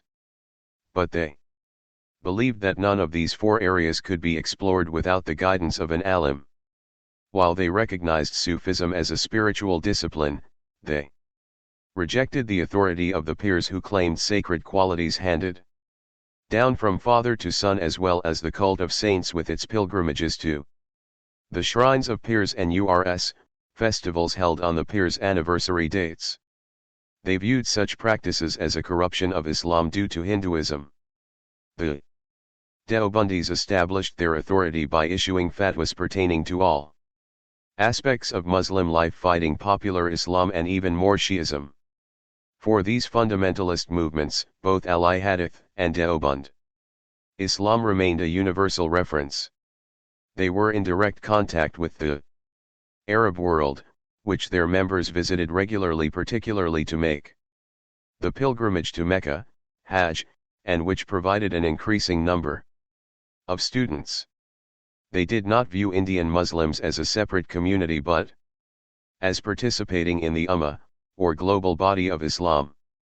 Syed Ahmed Khan's Reformism.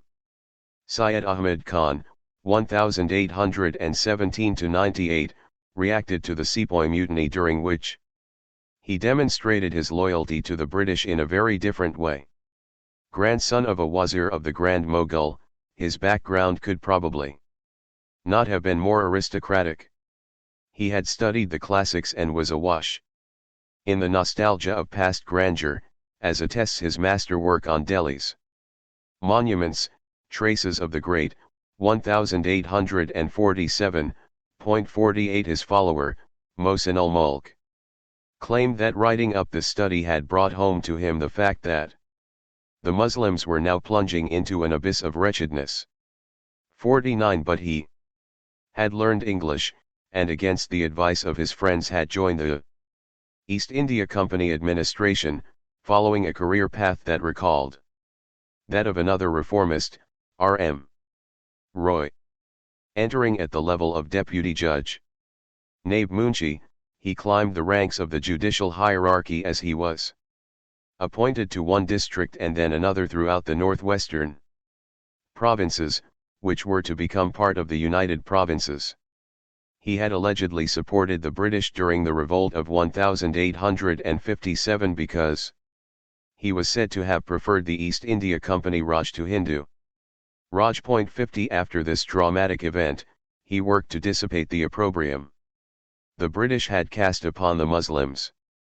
He wrote a book, Loyal Mohammedans of India, in which figure the names of all the Muslims who had come to the aid of the British during the revolt, and another, Causes of the Indian Revolt, to show that many Hindus had been involved in it as well.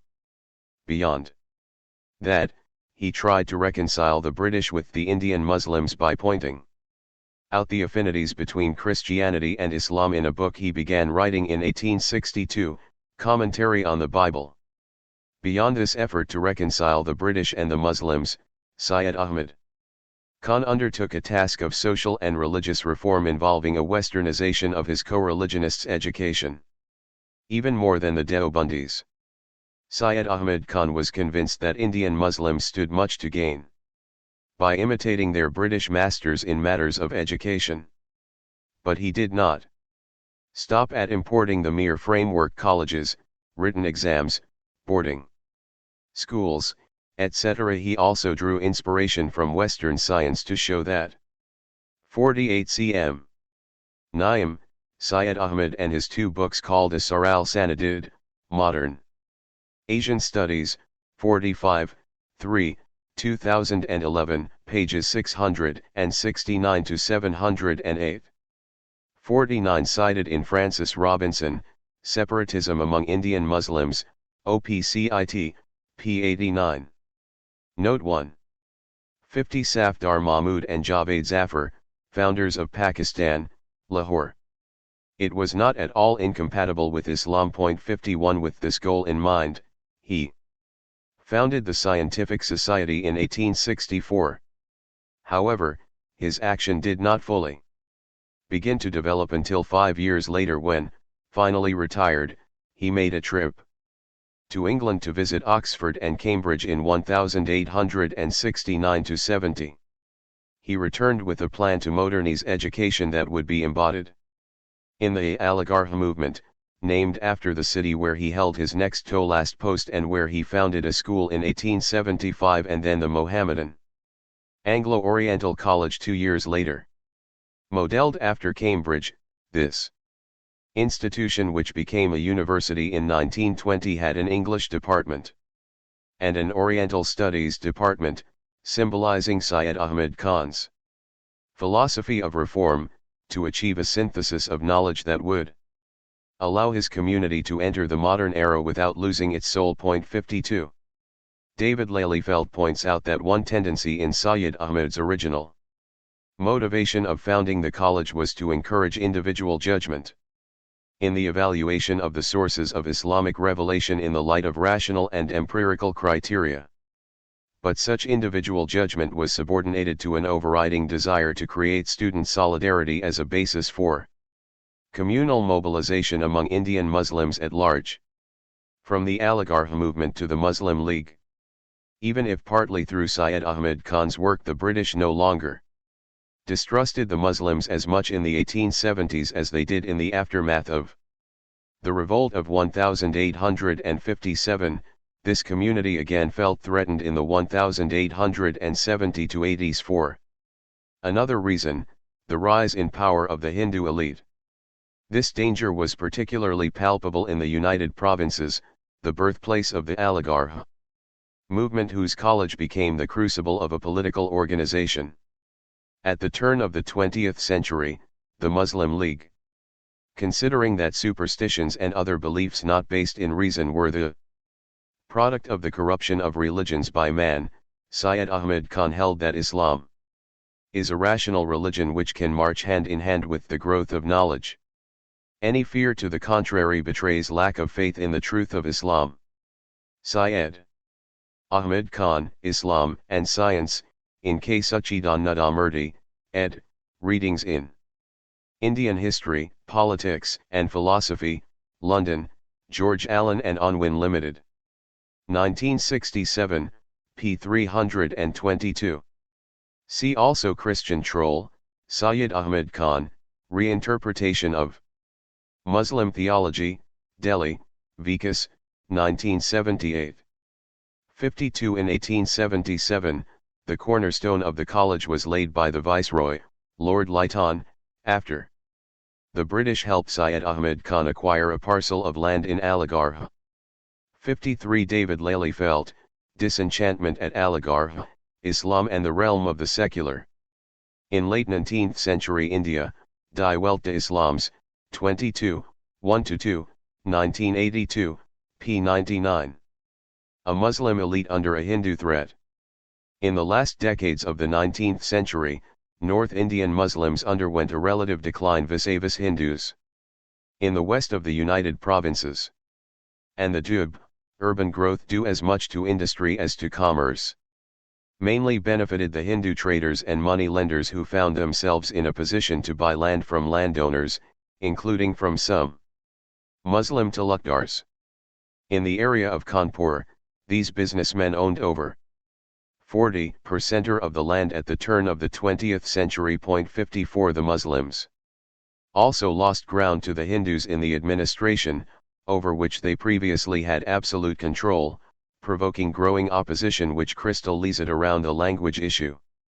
For decades, the distinction between Hindu and Muslim elite groups of North India had remained confined to the private sphere. In the public sphere, men of power from these two groups worked together closely, sharing the same culture of government. 55 The language spoken by this ruling class was first Persian and then Urdu when in 1837 the British replaced the former with the latter as the official language. Urdu, however, remained associated with the Indian Muslims since they had arrived in the country. Evolved even before the Delhi Sultanate but established then by the Central Asian and Middle Eastern invaders to communicate with the natives, this new idiom borrowed from the syntax of the Hindi dialects used in North India, particularly the Khari Boli spoken around Delhi, and infused it with Persian, Arabic and Turkish vocabulary. Although Urdu and 54 Francis Robinson, Municipal Government and Muslim Separatism in the United Provinces, 1880 to 1916, Modern Asian Studies, 7, 3, 1973, p. 402. And Francis Robinson, Separatism Among Indian Muslims, OPCIT, p. 31. 55 In the second half of the 19th century, Kashmiris known as the Pundits, Brahmans, who, like the Nehru family, served the Muslim rulers one dynasty after another, Kayast's Hindu caste of scribes, Shudra by status, but very competent scholars, Rajputs, Muslims, Baniyas Hindu merchants and Khatris. Hindu and Sikh merchants claiming Kshatriya status, whose ancestors had served, or who were now serving, the government of northern India, were in the main the men with power. They may be defined as a group, almost a class, by their adherence to a government-bred culture, the culture of those whose lives revolved around government service and the towns. Its external forms were Muslim, the Sherwani, Muslim food, musharas, nautch parties, and conspicuous extravagance. Its strongest expression was literary, and membership of this class is best defined by the use of the changing languages of government. Hindi sound very much alike. Urdu is written in Persian script whereas Hindi has inherited the Devanagari or Nagari script from Sanskrit. That at the end of the 19th century Urdu was the language used by all the elite Hindus and Muslims alike is evident in the number of books printed in that language. In the 1880s, 4,380 books had used that idiom, as opposed to 2,793 in Hindi, 1,022 in Persian and only 531 in English. But things started to change by the turn of the 20th century. In the 1910s, the number of books published in Urdu and Persian fell to 3,547 and 281 respectively, whereas the number of books published in Hindi and English jumped to 5,063 and 923 respectively. Indeed, the last decades of the 19th century were marked by the growing assertion of a new Hindi-speaking as well as English-speaking Hindu middle class. That was largely the result of the post-1857 policy of the British, who had decided to train a larger number of young Indians the modern way in order to rely more on an indigenous, educated elite, the subtext for middle class in South Asia, sharing their worldview. They established universities to this end in Calcutta, Bombay, and Madras, and then in smaller cities. Beyond higher education, but partly because such education was now available, Indian families who could afford to increasingly sent their children to government schools. In the United Provinces, Hindus were more determined than Muslims to Play this game. In 1880, 44% of the pupils educated in private institutions were still Muslim children, compared to fewer than 20% Hindus. Most of these were Quranic schools. Learning the Quran remained an absolute obligation for all good families, the remainder of children's education being secondary and a modern curriculum causing constant concern among a community that was more wary than the Hindus of public education. Called to testify before the Education Commission in 1882, Syed Ahmed Khan declared regarding his co-religionists, their antipathy was carried so far indeed that they began to look upon the study of English by a Mussulman as little less than the embracing of Christianity. 58. The reluctance of Muslims in the United Provinces vis-a-vis modern education did them all the more harm since starting in the 1860s, still in the aftermath of the revolt of 1857, the British set about modernizing the administration by raising their requirements for civil service candidates. 1860, those who wished to join the police force had to take a literacy test. And, starting in 1874, the Tahsildars had to take an administrative exam. A further aggravating factor, MacDonald, appointed lieutenant governor of the province and thus the local strongman in 1895, considered Muslims to be fanatics who were hostile to the British government and whose influence in the administration had to be curbed at all costs. He introduced a recruitment ratio stipulating that for every 3 Muslims in the 5 Hindus were to be recruited. But it was of course the change in status of the Urdu language that was the real turning point at the end of the 19th century. In 1868, Babu Shiva Prasad, who was an official in the education department, had submitted to the British a memorandum on court character arguing that the use of Urdu in Persian script in the administration put the Hindu majority at a disadvantage given that they had to learn an alphabet that was only natural for the community elite. 59 This line of argument boiled down to legitimating the aspirations of a middle class undergoing social advancement in the name of the democratization of education. In 1881, these arguments convinced the government of neighboring Bihar to replace Urdu in Persian script with Hindi in Devanagari as its official language, which restored hope among Hindi-speaking activists in the United Provinces. Their new leader, Madan Mohan Malviya, known for his Hindu nationalist tendencies, took up this issue in a very incisive pamphlet, Court Character and Primary Education in the NW Provinces and Audit. In it, Malviya claimed that this highly Persianized Urdu not only separated the urban, educated elite, brought up in an atmosphere of Indo-Persian culture, from the rural masses, but it served to perpetuate the dominance of a narrow class of people, trained in the official jargon in the position of employment open to Indians, trained in the courts and government offices of the time. The terms of a long debate to come were posed. They can be summarized by an opposition: democratic Hindus versus aristocratic, even autocratic Muslims. At first, Syed Ahmed Khan adopting a class-based strategy, which will be discussed further on in greater detail, managed to mobilize Hindu personalities of the old Urdu-speaking elite, including the Maharaja. 59 Alok Rai, Hindi Nationalism, Hyderabad, Orient Longman, 2002, p. 39. 60 For further detail on M.M.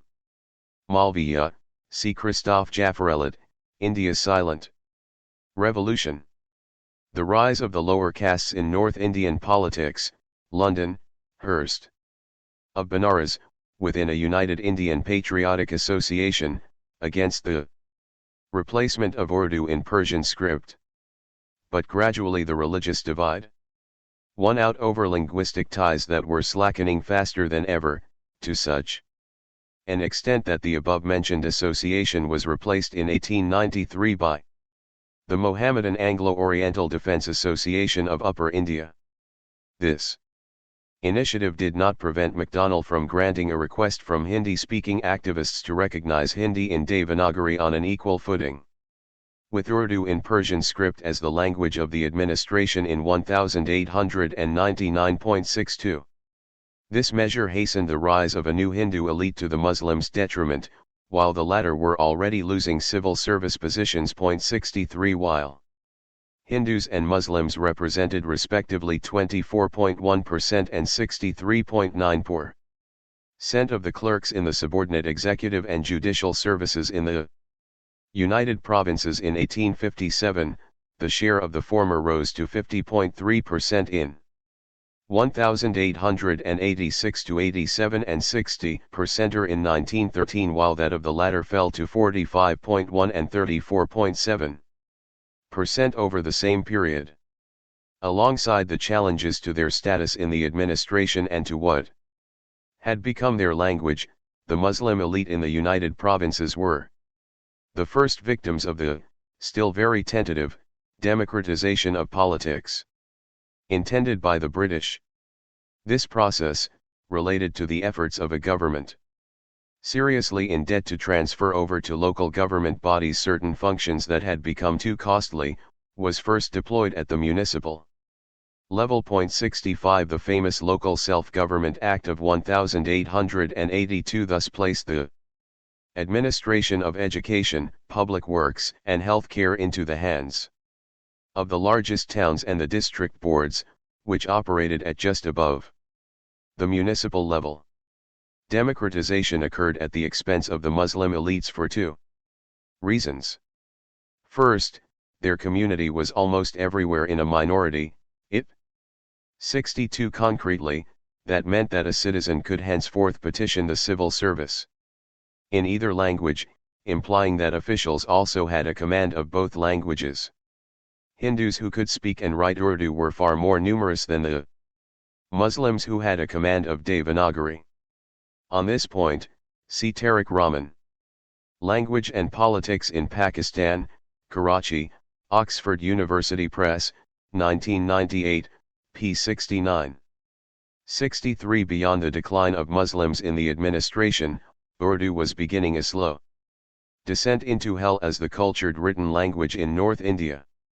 Not only was there a decrease in the number of books published in this language, the Hindi press also proved more dynamic. Francis Robinson, Separatism Among Indian Muslims, OPCIT, p. 78. 64 Ibid, p. 46. The 1857 figures refer to the Northwest provinces only. 65 Hugh Tinker, The Foundation of Local Self-Government in India, Pakistan and Burma, London, 1968. Stood to lose from the introduction of a system that, in fine, was based on the law of numbers, even if this effect was mitigated by voter eligibility criteria. Ultimately, the logic of one man, one vote was likely to apply and already exercised its influence. Second, the relative economic decline of the Muslims in the United Provinces, compared to the Hindus who were growing rich from commerce and industry, penalized them even in areas where they had a majority. Thus in the west of the province and the Dub, whereas Muslims were a majority in 18 cities, there were only 11 Muslim mayors there, due to the fact that Muslims voters were a majority in only 6 of them. 66 Throughout the United Provinces, the share of Muslims in municipal councils dropped from 34.1% in 1884 to 30.1% in 1907 to 8.67. The Muslims suffered all the more from this loss of power since it was translated into vexations or what they interpreted as such from Hindu politicians who were sometimes overcome by ideological hostility toward Islam. For instance, in Moradabad, a majority Muslim town, the municipal authorities obliged Muslim butchers to tan the hides of their animals outside the city after the elections. In Chandapur, slaughtering of cows was simply banned. In Bijnor, Muslims butchers were thrashed for selling beef on the market. The birth of a separatist movement and a syndrome. In view of the accelerating decline of Muslims in the United Provinces, the first reaction of the Aligarh reformers and their followers was to further intensify their efforts in education, including in English. Table 1.1. Number of Muslims, mostly from the Ashraf elite, attended university and learned English. Between 1891 and 1901, the number of Muslims having a command of this language multiplied by more than 3, going from 4,189 to 12,919, whereas among Hindus it only multiplied by 2.7. Aligarh College contributed significantly to this success. Between 1898 and 1902, it educated 3/5 of the Muslim graduates in the United Provinces, and a quarter of them in all of India. 69. This effort spawned a new elite. But the newly educated youth was enlightened enough to realize that education would not be capable of preserving Muslim minority interests. Although there were 12,919 English-speaking Muslims in 1901, the Hindus were 47,739. Nearly 4 times as many. Syed Ahmed Khan was the first to supplement, even substitute, his approach in the 1870s by another as of the following decade, in particular after the Self-Government Act of 1882. The aim was to resist the democratization process to avoid subjecting the Muslims to Hindu domination. With remarkable clear-sightedness, he explained in 1883 that resorting to elections in a society bound by religious and caste communities of very different sizes rather than individual citizens could not help but produce tensions. So long as differences of race and creed and the distinctions of caste form an important element in the socio-political life of India, and influence her inhabitants in matters connected with the administration and welfare of the country at large, the system of election pure and simple cannot safely be adopted. The larger community would totally override the interests of the smaller community, and the ignorant public would hold government responsible for introducing measures which might make the differences of race and creed more violent than ever. 70. Syed Ahmed Khan develops not one but 2 arguments here. First, he was against democracy because it meant that the plebeians would take over from the elite group he belonged to. Hence his attempt to make an alliance with Hindus of a similarly high, aristocratic status against the rising middle class that he identified the Bengalis with, and who, indeed, were making rapid progress in the administration through education. In a speech of 1888 in Meerut, he asks, in your opinion, can the Rajput or fiery Pathan, who do not fear the news, the police, or the army, live peacefully under the Bengali?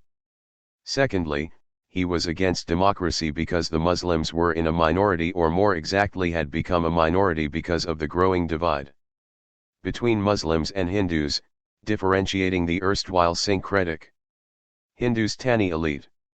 Syed Ahmed Khan admitted that this trend was developing quickly when he realized that the Hindus of northern India, and elsewhere, were getting closer and distanced themselves from the North India Muslims.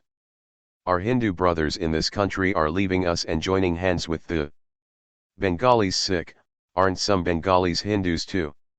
So we should join the people whom we can associate with. We can befriend the English socially. We can eat with them. Whatever expectations of improvement we have from the English. The Bengalis can do nothing good for our community. Syed Ahmed Khan therefore was against democracy for 2 reasons that he sometimes combined, as evident from his assessment of what for him would be the worst scenario, universal franchise. Let us suppose first of all that we have universal suffrage as in America, and that Everybody, Kamers Adalat caste and all, have votes. And first suppose that all the Mahomedan electors vote for a Mahomedan member and all Hindu electors for a Hindu member. It is certain that the Hindu member will have 4 times as many.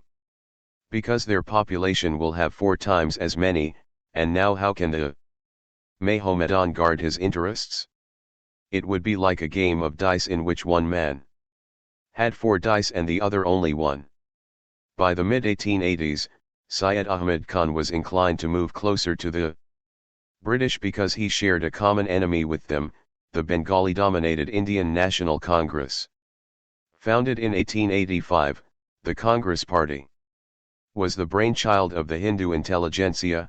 Muslims represented only 6.5% of the delegates to the movement's annual sessions from 1892 to 1906. Combined figures, 0.74. It pressured the British to Indianize the administration and democratize political life in order to empower this group.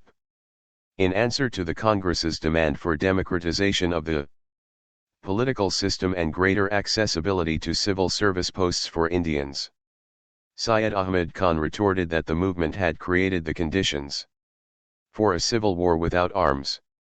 The object of civil war is to determine in whose hands the rule of the country shall rest. The object of the promoters of the National Congress is that the government of India should be English. 72 cited in Ibid, 73 cited in Peter Hardy, The Muslims of British India, OPCIT, p. 130. 74 PC. Ghosh, The Development of the Indian National Congress, 1892 to 1909, Calcutta.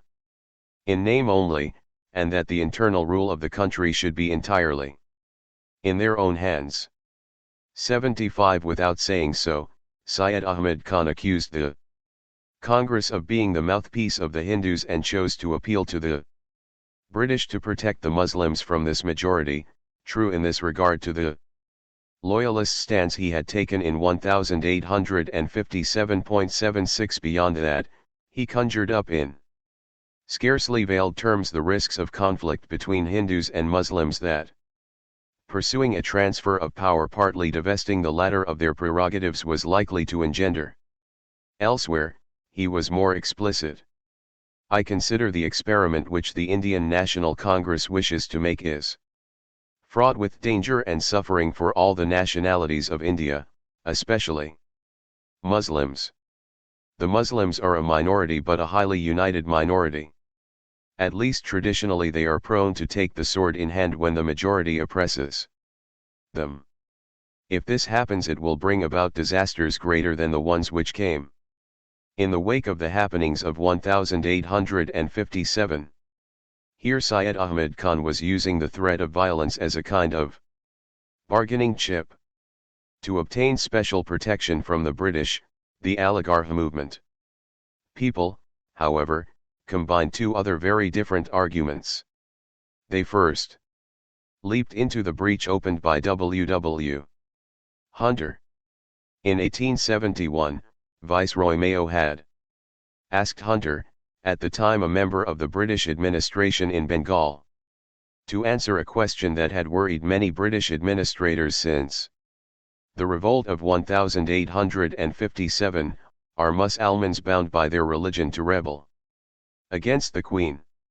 Hunter answered in the negative and even suggested that they could become loyal subjects to Her Majesty as long as they were treated with respect.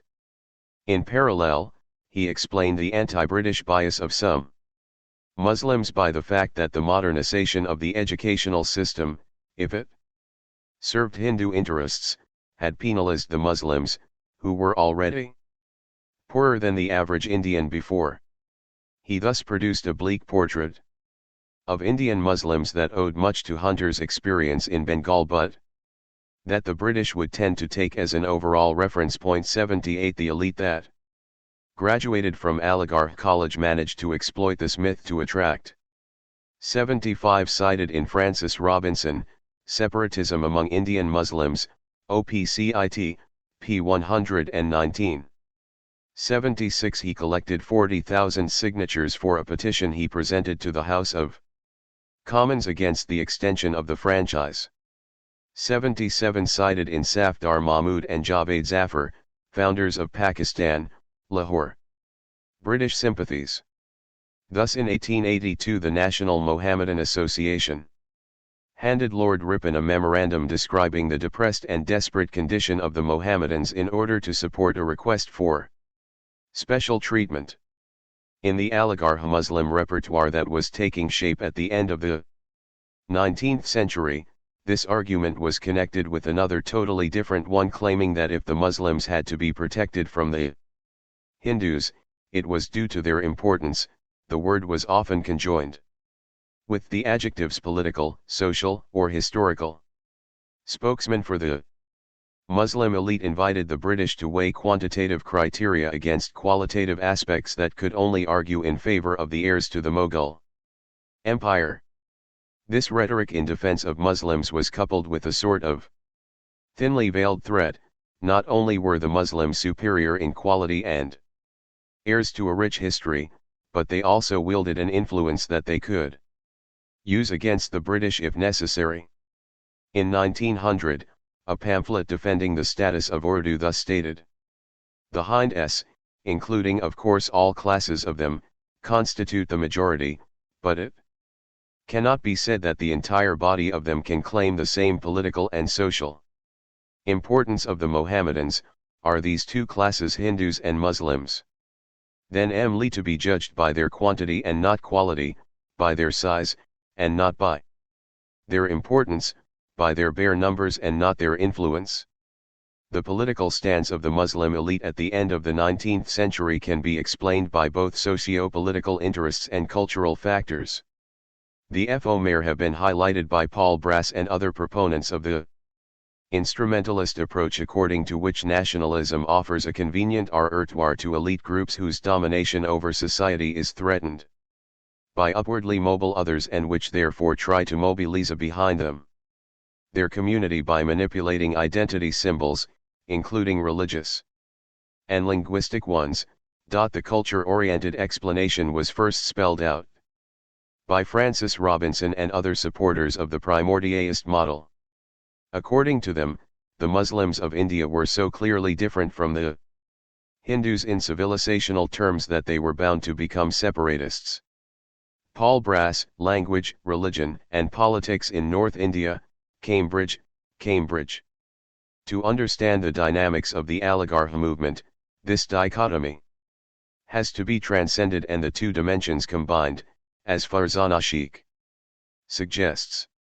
She shows that while the socio-political decline of the Indian Muslims of North India vis-a-vis Hindus was the catalyst of their separatism, this project can only be understood in the light of their religious traditions. Among them was a conception of power and society inherited from the Mughal Empire. At that time, the plurality of potentially conflicting groups, which were divided along ethnic and sectarian lines, was such that an emphasis had been placed on the need to consider the Muslims as a collective body rallying around the great Mughals whose power needed to be strong to keep the group united. Hence, according to Farzana Sheikh, Syed Ahmed Khan's propensity to consider the Muslim as a political unit entitled to political representation irrespective of its number as an existential imperative. Secondly, for those who carry the legacy of the Mughal Empire, power must remain the preserve of ascriptive elite groups claiming Arab and Turkish roots. Syed Ahmed Khan in this vein declared, "Would our aristocracy like that men of low caste or insignificant origin, though he be a B.A. or Ma, and have the requisite ability, should be in a position of authority above them and have power in making laws that affect their lives and property? Never." 85 Qualifying the nature of his superiority and that of his peer group, Syed Ahmed Khan mentions elsewhere, "I am a Muslim, an inhabitant of India and descended from the Arabs. The Arab people neither seek nor do they desire that instead of ruling themselves, someone else should rule them." In the same spirit, he added in 1887, Our nation is of the blood of those who made not only Arabia, but Asia and Europe to tremble. It is our nation which conquered with its sword the whole of India. To these quasi-genetic qualities, Syed Ahmed Khan added one moral explanation of the Ashraf's superiority, the fact that their religion qualified them especially for power and, on the contrary, the fact that Non-82 Farzana Sheikh, Introduction to the Second Edition, 2012, in Farzana Sheikh. Community and Consensus in Islam, OPCIT, PXXV. 83 David Lelyfelt, Aligarh his first generation. Muslim solidarity in British India. Muslims should not be endowed with the charge to rule. This idea was explicitly spelled out several years later, in 1908, by Syed Ali Imam. 1869–1932, a lawyer from Putna who descended from the great Mughal Aurangzeb. For him should be excluded from power the uncivilized portion of the country classified as Hindu. In the late 19th to early 20th centuries, the Muslim elite concluded from its Mughal legacy, its racial quality and its moral, Islam-related, superiority, that it was entitled to rule. In Syed Ahmed Khan's rhetoric, the rejection of democracy that such a stance implies relied also on a very apt use of British thinkers, including John Stuart Mill and his idea that majorities can be tyrannical. This attitude contains the harbingers of two major components of the Pakistani Syndrome. One is a certain Muslim superiority complex rooted, in the case of Syed Ahmed Khan, in the Mughal legacy with respect to the Hindus, justifying recognition of a sort of parity with them. The other is a propensity to use a form of blackmail on third parties, generally Western, to achieve their aims. This approach would gain in greater intensity in the early years of the 20th century during the debate on separate electorates, which, however, marked some acceptance of a form of proto-democracy, an evolution Syed Ahmed Khan had already initiated. This debate was triggered by the British decision to extend the democratization process to the provincial level. In response, the Aligarh school drafted a memorandum whose authors were none other than Mohsin ul-Mulk and another Syed from a prestigious family of the United Provinces who graduated from Aligarh, Ahmed ul-Mulk. Their text restated the political importance of Indian Muslims, in view of the position which they occupied in India a little more than 100 years ago, to ask for better representation both in government service where they were losing in the prestige and influence which are justly their due and in elected assemblies at both the local and provincial level. As the provincial legislative councils were on the verge of 89 cited in Ibid, p. 153. In Mill, Syed Ahmed Khan found a plea against the tyranny of the majority that democracy could lead to, which Khan was keen to translate into ethnic terms, the dreaded majority in this case being the Hindu majority. See Safdar.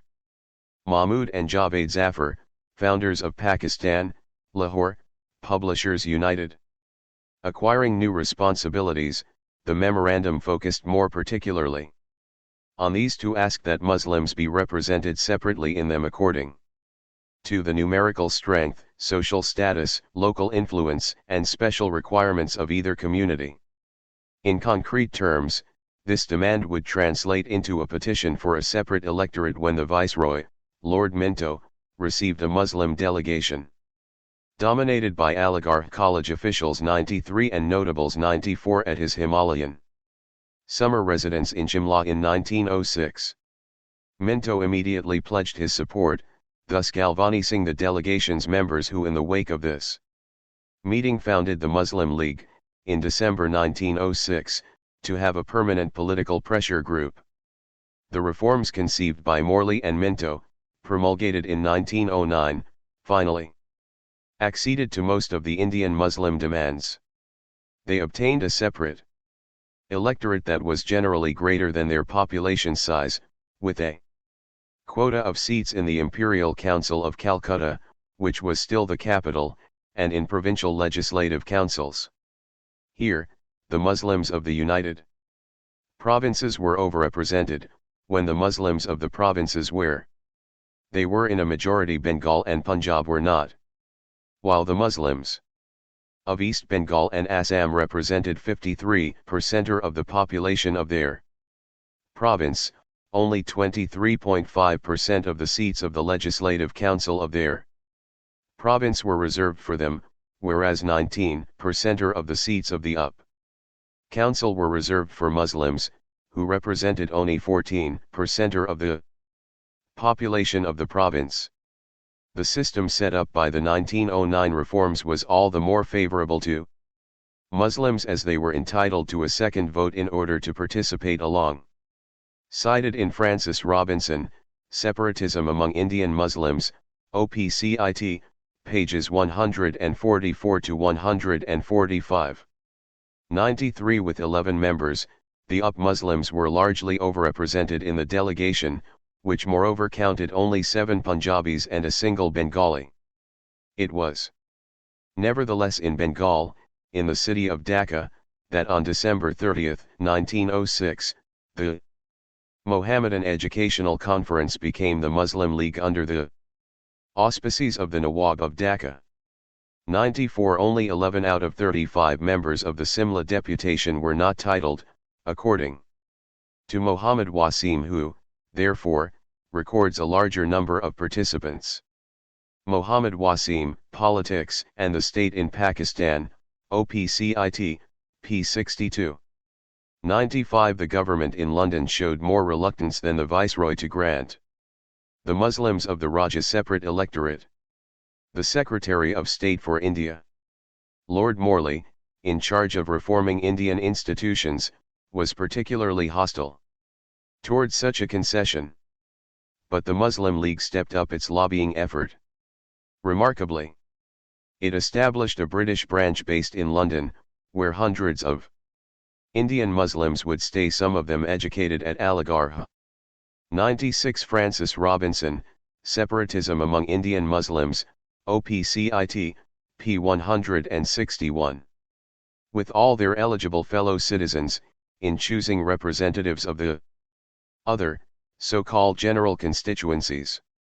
In 1915 the Muslim League in the United Provinces obtained a similar setup at the local level. 97. The 1909 reforms constitute the first achievement of what can be called, after Francis Robinson, Muslim separatism, although at the time it was only a matter of a separate electorate. But, asks Robinson, what had prompted the British to concede so much of the League's demand? 98. He suggests that the government had acquired the conviction that the Muslims deserved special treatment because they were a separate and distinct community, a potential danger to the Raj, and an important conservative force.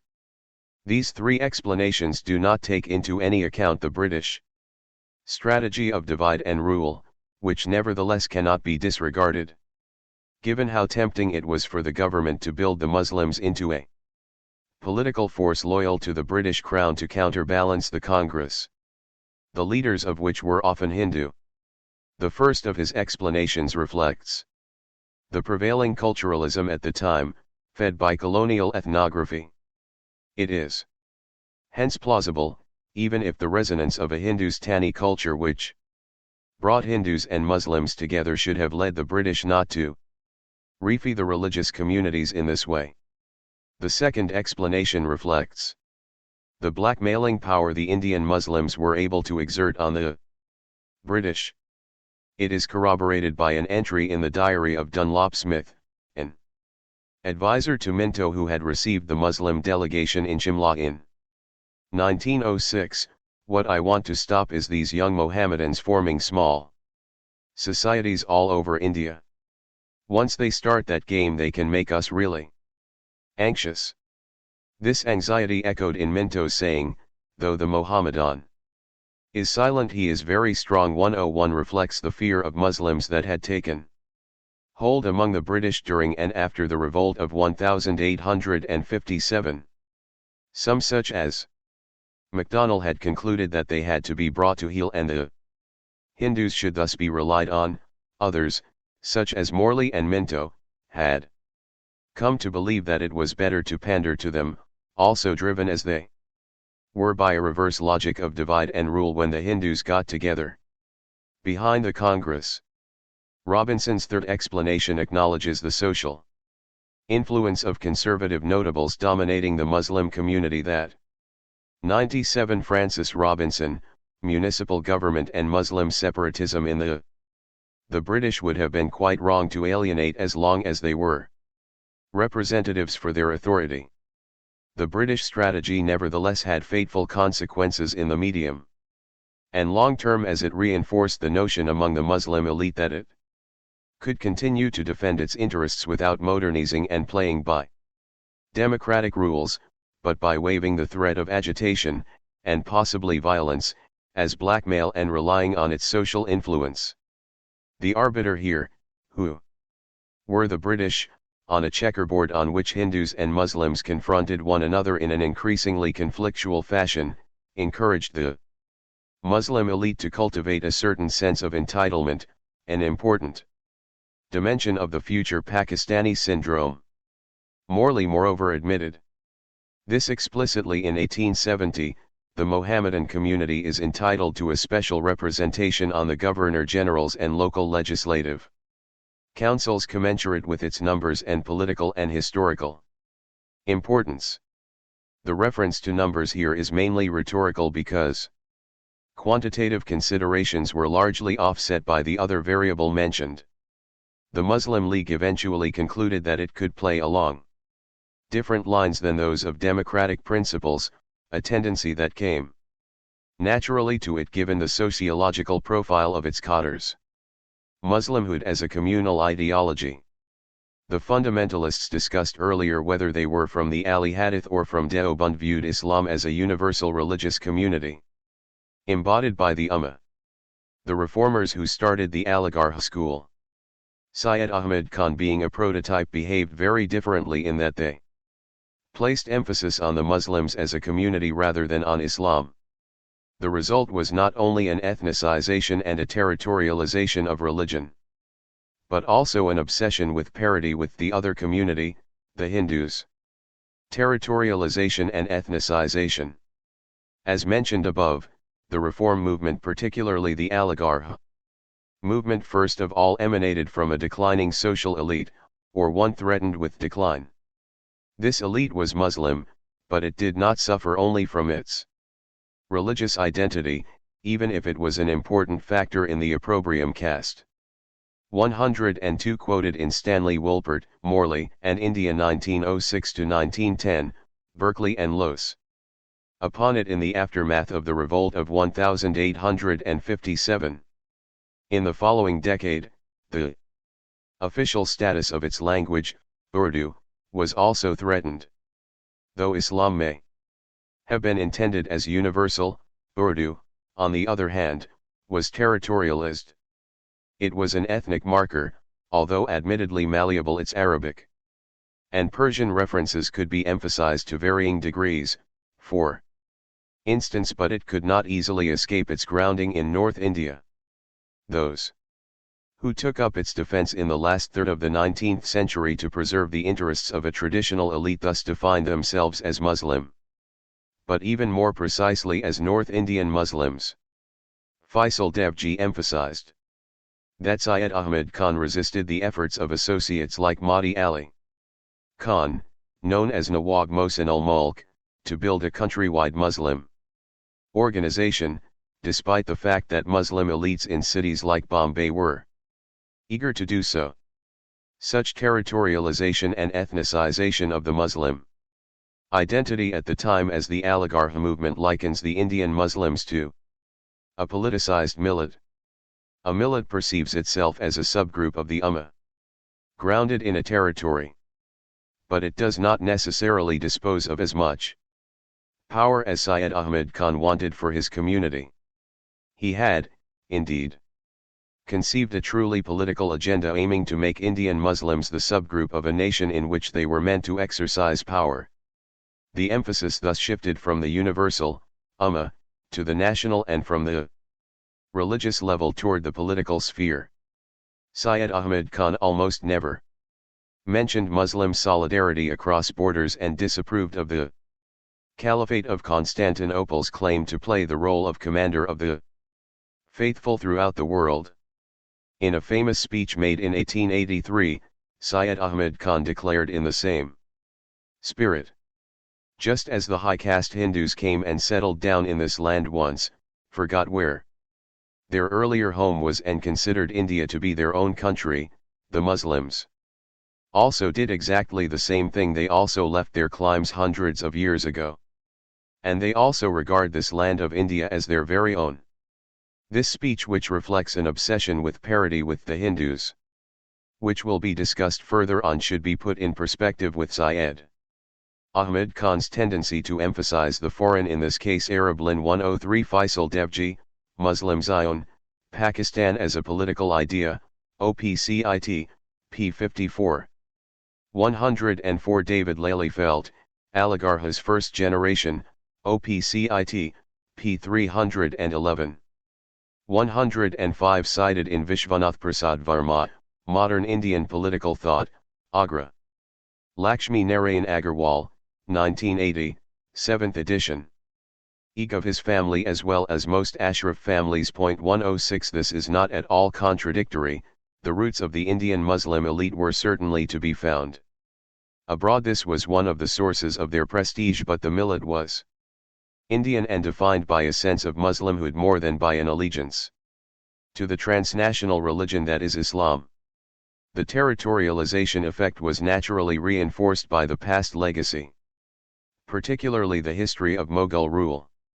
The Aligarh school in fact never missed a chance to recall that the Muslims once governed the country in which they were currently asking for a say in matters, a say which, due to their history, could not be merely proportionate to their numbers. Two communities, one nation? The obsession with parity. While the Aligarh school marked a decisive turning point toward the ethnicization and territorialization of Indian Islam, its ethno-religious nationalism did not lead to separatism other than in the electoral sense. Syed Ahmed Khan did not set the Muslims and the Hindus up as two separate nations, but as communities destined to work together to build the Indian nation. In his 1883 speech, the beginning of which was quoted above, he also declared, "My Hindu brethren and my Muslim co-religionists breathe the same air, drink the water of the sacred Ganga and the Jamuna, eat the products of the earth which God has given to this country, live and die together. I say with conviction that if we were to disregard for a moment our conception of Godhead, then in all matters of everyday life the Hindus and Muslims really belong to one nation." Com. 108, and the progress of the country is possible only if we have a union of hearts, mutual sympathy and love. I have always said that our land of India is like a newly wedded bride whose two beautiful and luminous eyes are the Hindus and the Muslims. If the two exist in mutual concord, the bride will remain forever. 106 Farzana Sheikh, Community and Consensus in Islam, OPCIT, pages 93 to 96 and 114 to 118. In that sense, the Indian Muslims' initial separatism is not as ahistorical as Faisal Devji suggests. Faisal Devji, Muslim Zion, OPCIT. Elsewhere, Syed Ahmed Khan would go so far as to underline how Hindus and Muslims mingled their blood and gave rise to a new culture made of both. The blood of both have changed, the color of both have become similar.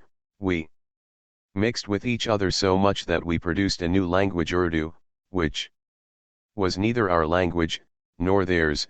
Shan Muhammad, ed., Writings and Speeches of Syed Ahmed Khan, Bombay, Nachiketa Publications, 1972.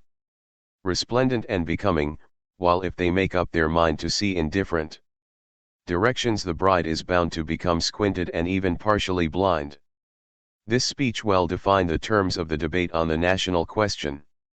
As formulated by the Aligarh school, the religious communities could confine expression of their faith to the private sphere to pledge allegiance to an Indian nation 110 as long as the Muslims occupied a higher rank than that conferred by their demographic weight. This is precisely the meaning of the metaphor of the bride representing the Indian nation, in which the Muslims and the Hindus are of equal worth, since the two communities are each incarnated in one of her eyes. Here again is evidence of the entitlement syndrome, accompanied with the sententious tone that would come to characterize the Muslim League, threatening reprisal in the event their conditions were not met. Syed Ahmed Khan did not hesitate to suggest that, in that case, India would become disfigured because one would suppose of Muslim retaliation. Ernest Gellner has taught us that nationalism is not the awakening of nations to self-consciousness, it invents nations where they do not exist. But it does need some pre-existing differentiating marks to work on. 111 The case of the Muslims of North India well illustrates this lesson up to a point. Indeed, their nationalism was the product of a strategy of identity building that an elite group developed in order to escape the other's domination. While religion was not an exclusive dividing line before the late 19th century, it became one at the turn of the 20th century because of socio-economic, educational, and political factors. This process took place, at first, in spite of the Muslim leaders who, like Syed Ahmed Khan, tried to remain close to Hindu elite members. But then it developed because of them when they realized that the Congress was the brainchild of the Hindu intelligentsia and then started to rely on this religious character to secure protection. 109 Cited in Vishwanath Prasad Varma, Modern Indian Political Thought, Agra. Lakshmi Narayan Agarwal, 1980, 7th edition, p. 430. In 1884, Syed Ahmed Khan declared in this regard, "Do not forget that Hindu and Muslim are words of religious significance, otherwise Hindus, Musalmans, and Christians who live in this country form one nation regardless of their faith." Shan Muhammad, ed. Writings and Speeches of Syed Ahmed Khan. Mumbai, Nachiketa Publications, 1972, p. 266. From the British who, in fact, had been responsible for the rise of communal identities by enumerating communities and democratizing the public sphere. Gellner's approach is all the more relevant as, in his model, the separatism of elite ethnic groups fearing marginalization eventually results in the demand for a separate territory, a state to govern, and, in fact, the seeds of Pakistan were contained in the Aligarh movement. Yet, the materialistic nature of Gellner's interpretation needs to be qualified. As mentioned above, this question was part of one of the most significant academic controversies to occur in Indian studies in the 1970s. On one side, Paul Brass, unknowingly applying Gellner's framework of interpretation, maintained that the Aligarh movement's nationalism was spawned by a self-interested Muslim elite which then manipulated Islamic symbols of identity to construct an identitarian ideology from the ground up and rally the masses to its cause. On the other side, Francis Robinson argued that the Hindu and Muslim communities had never overcome their cultural differences and that Muslim nationalism thus largely proceeded from age-old divisions. As it often occurs, both approaches contained a kernel of truth, and unless the aim is to fan the controversy, both sources must be drawn on. For if the Muslim elites of North India invented a new form of ethno-religious nationalism to achieve their ends, there is little doubt that the Hindu and Muslim cultures had remained separate in spite of areas of synthesis, including in the culture of power and the linguistic domain. On the Muslim side, as Farzana Sheikh has shown, North Indian elite groups drew from their Arab and Turkish origins, which gave them the status of Ashraf, from their aristocratic ethos harking back to the Mughal Empire and from their belief in the moral superiority of Islam, a political culture not compatible with any form of subordination to the Hindu majority. Hence the aggressive overtone of the Aligarh's Muslim nationalism, and the demand of a separate electorate as well as the creation of the Muslim League. I endeavored to do so from a comparative perspective in For a Theory of Nationalism, in Alain Dieckhoff and Christophe Jaffrelot, eds. Revisiting Nationalism. Theories and Processes, London, Hurst and Company, 2006, pages 10 to 61. 114 Paul Brass, Elite Groups, Symbol Manipulation and Ethnic Identity Among the Muslims of South Asia, OPCIT 115 Francis Robinson, Nation Formation, The Brass Thesis and Muslim Separatism. No matter where the focus is directed, either toward the socio-economic and political pole or toward the cultural and religious pole, the conditions under which Muslim nationalism emerged at the end of the 19th century held significant consequences for what was to follow. The sociological motives for Muslim separatism make the Aligarh school an elite movement. Its political culture rejected democracy out of its attachment to an aristocratic sense of entitlement and out of a refusal of majority rule. Partly because the Muslims were a minority that could not stand Hindu domination and partly because of the aristocratic ethos mentioned above.